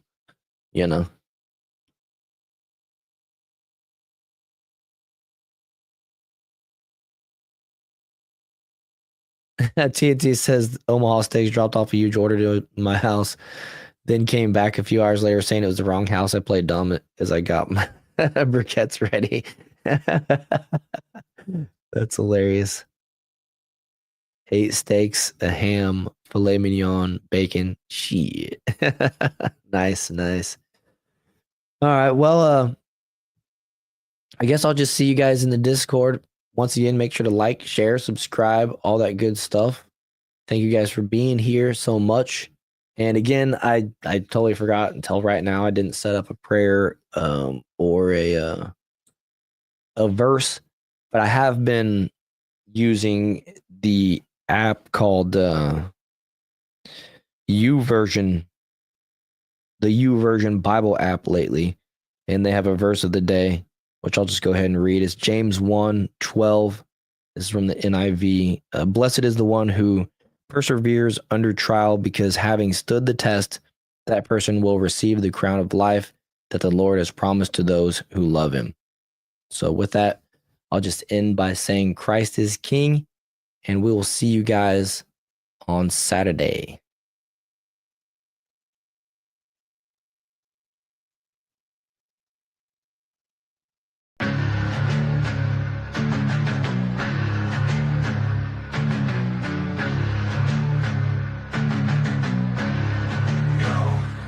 With war rolling and we're stuck, we here to bring the truth. Jar open this podcast, we breaking through the fake news. They try to silence us, but we will be subdued. We're bearded alpha males here to save the youth. Spitting fire on the mic with the bass, Christian takes. Exposing the lies, keeping the demons at bay. We ain't afraid to speak up, we won't be swayed. Jar open this podcast, where the truth is laid. Jar openers, cracking open the lies. We're rolling atlas up, we're here to rise. Bearded alpha males saving the youth from the godless demons, spreading the truth. We ain't playing games, we're on a mission to awaken the masses with our intuition.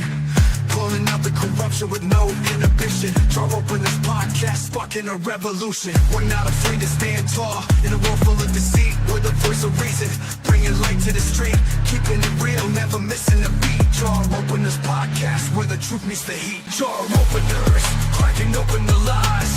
We're rolling atlas up, we're here to rise. Bearded alpha males saving the youth from the godless demons, spreading the truth.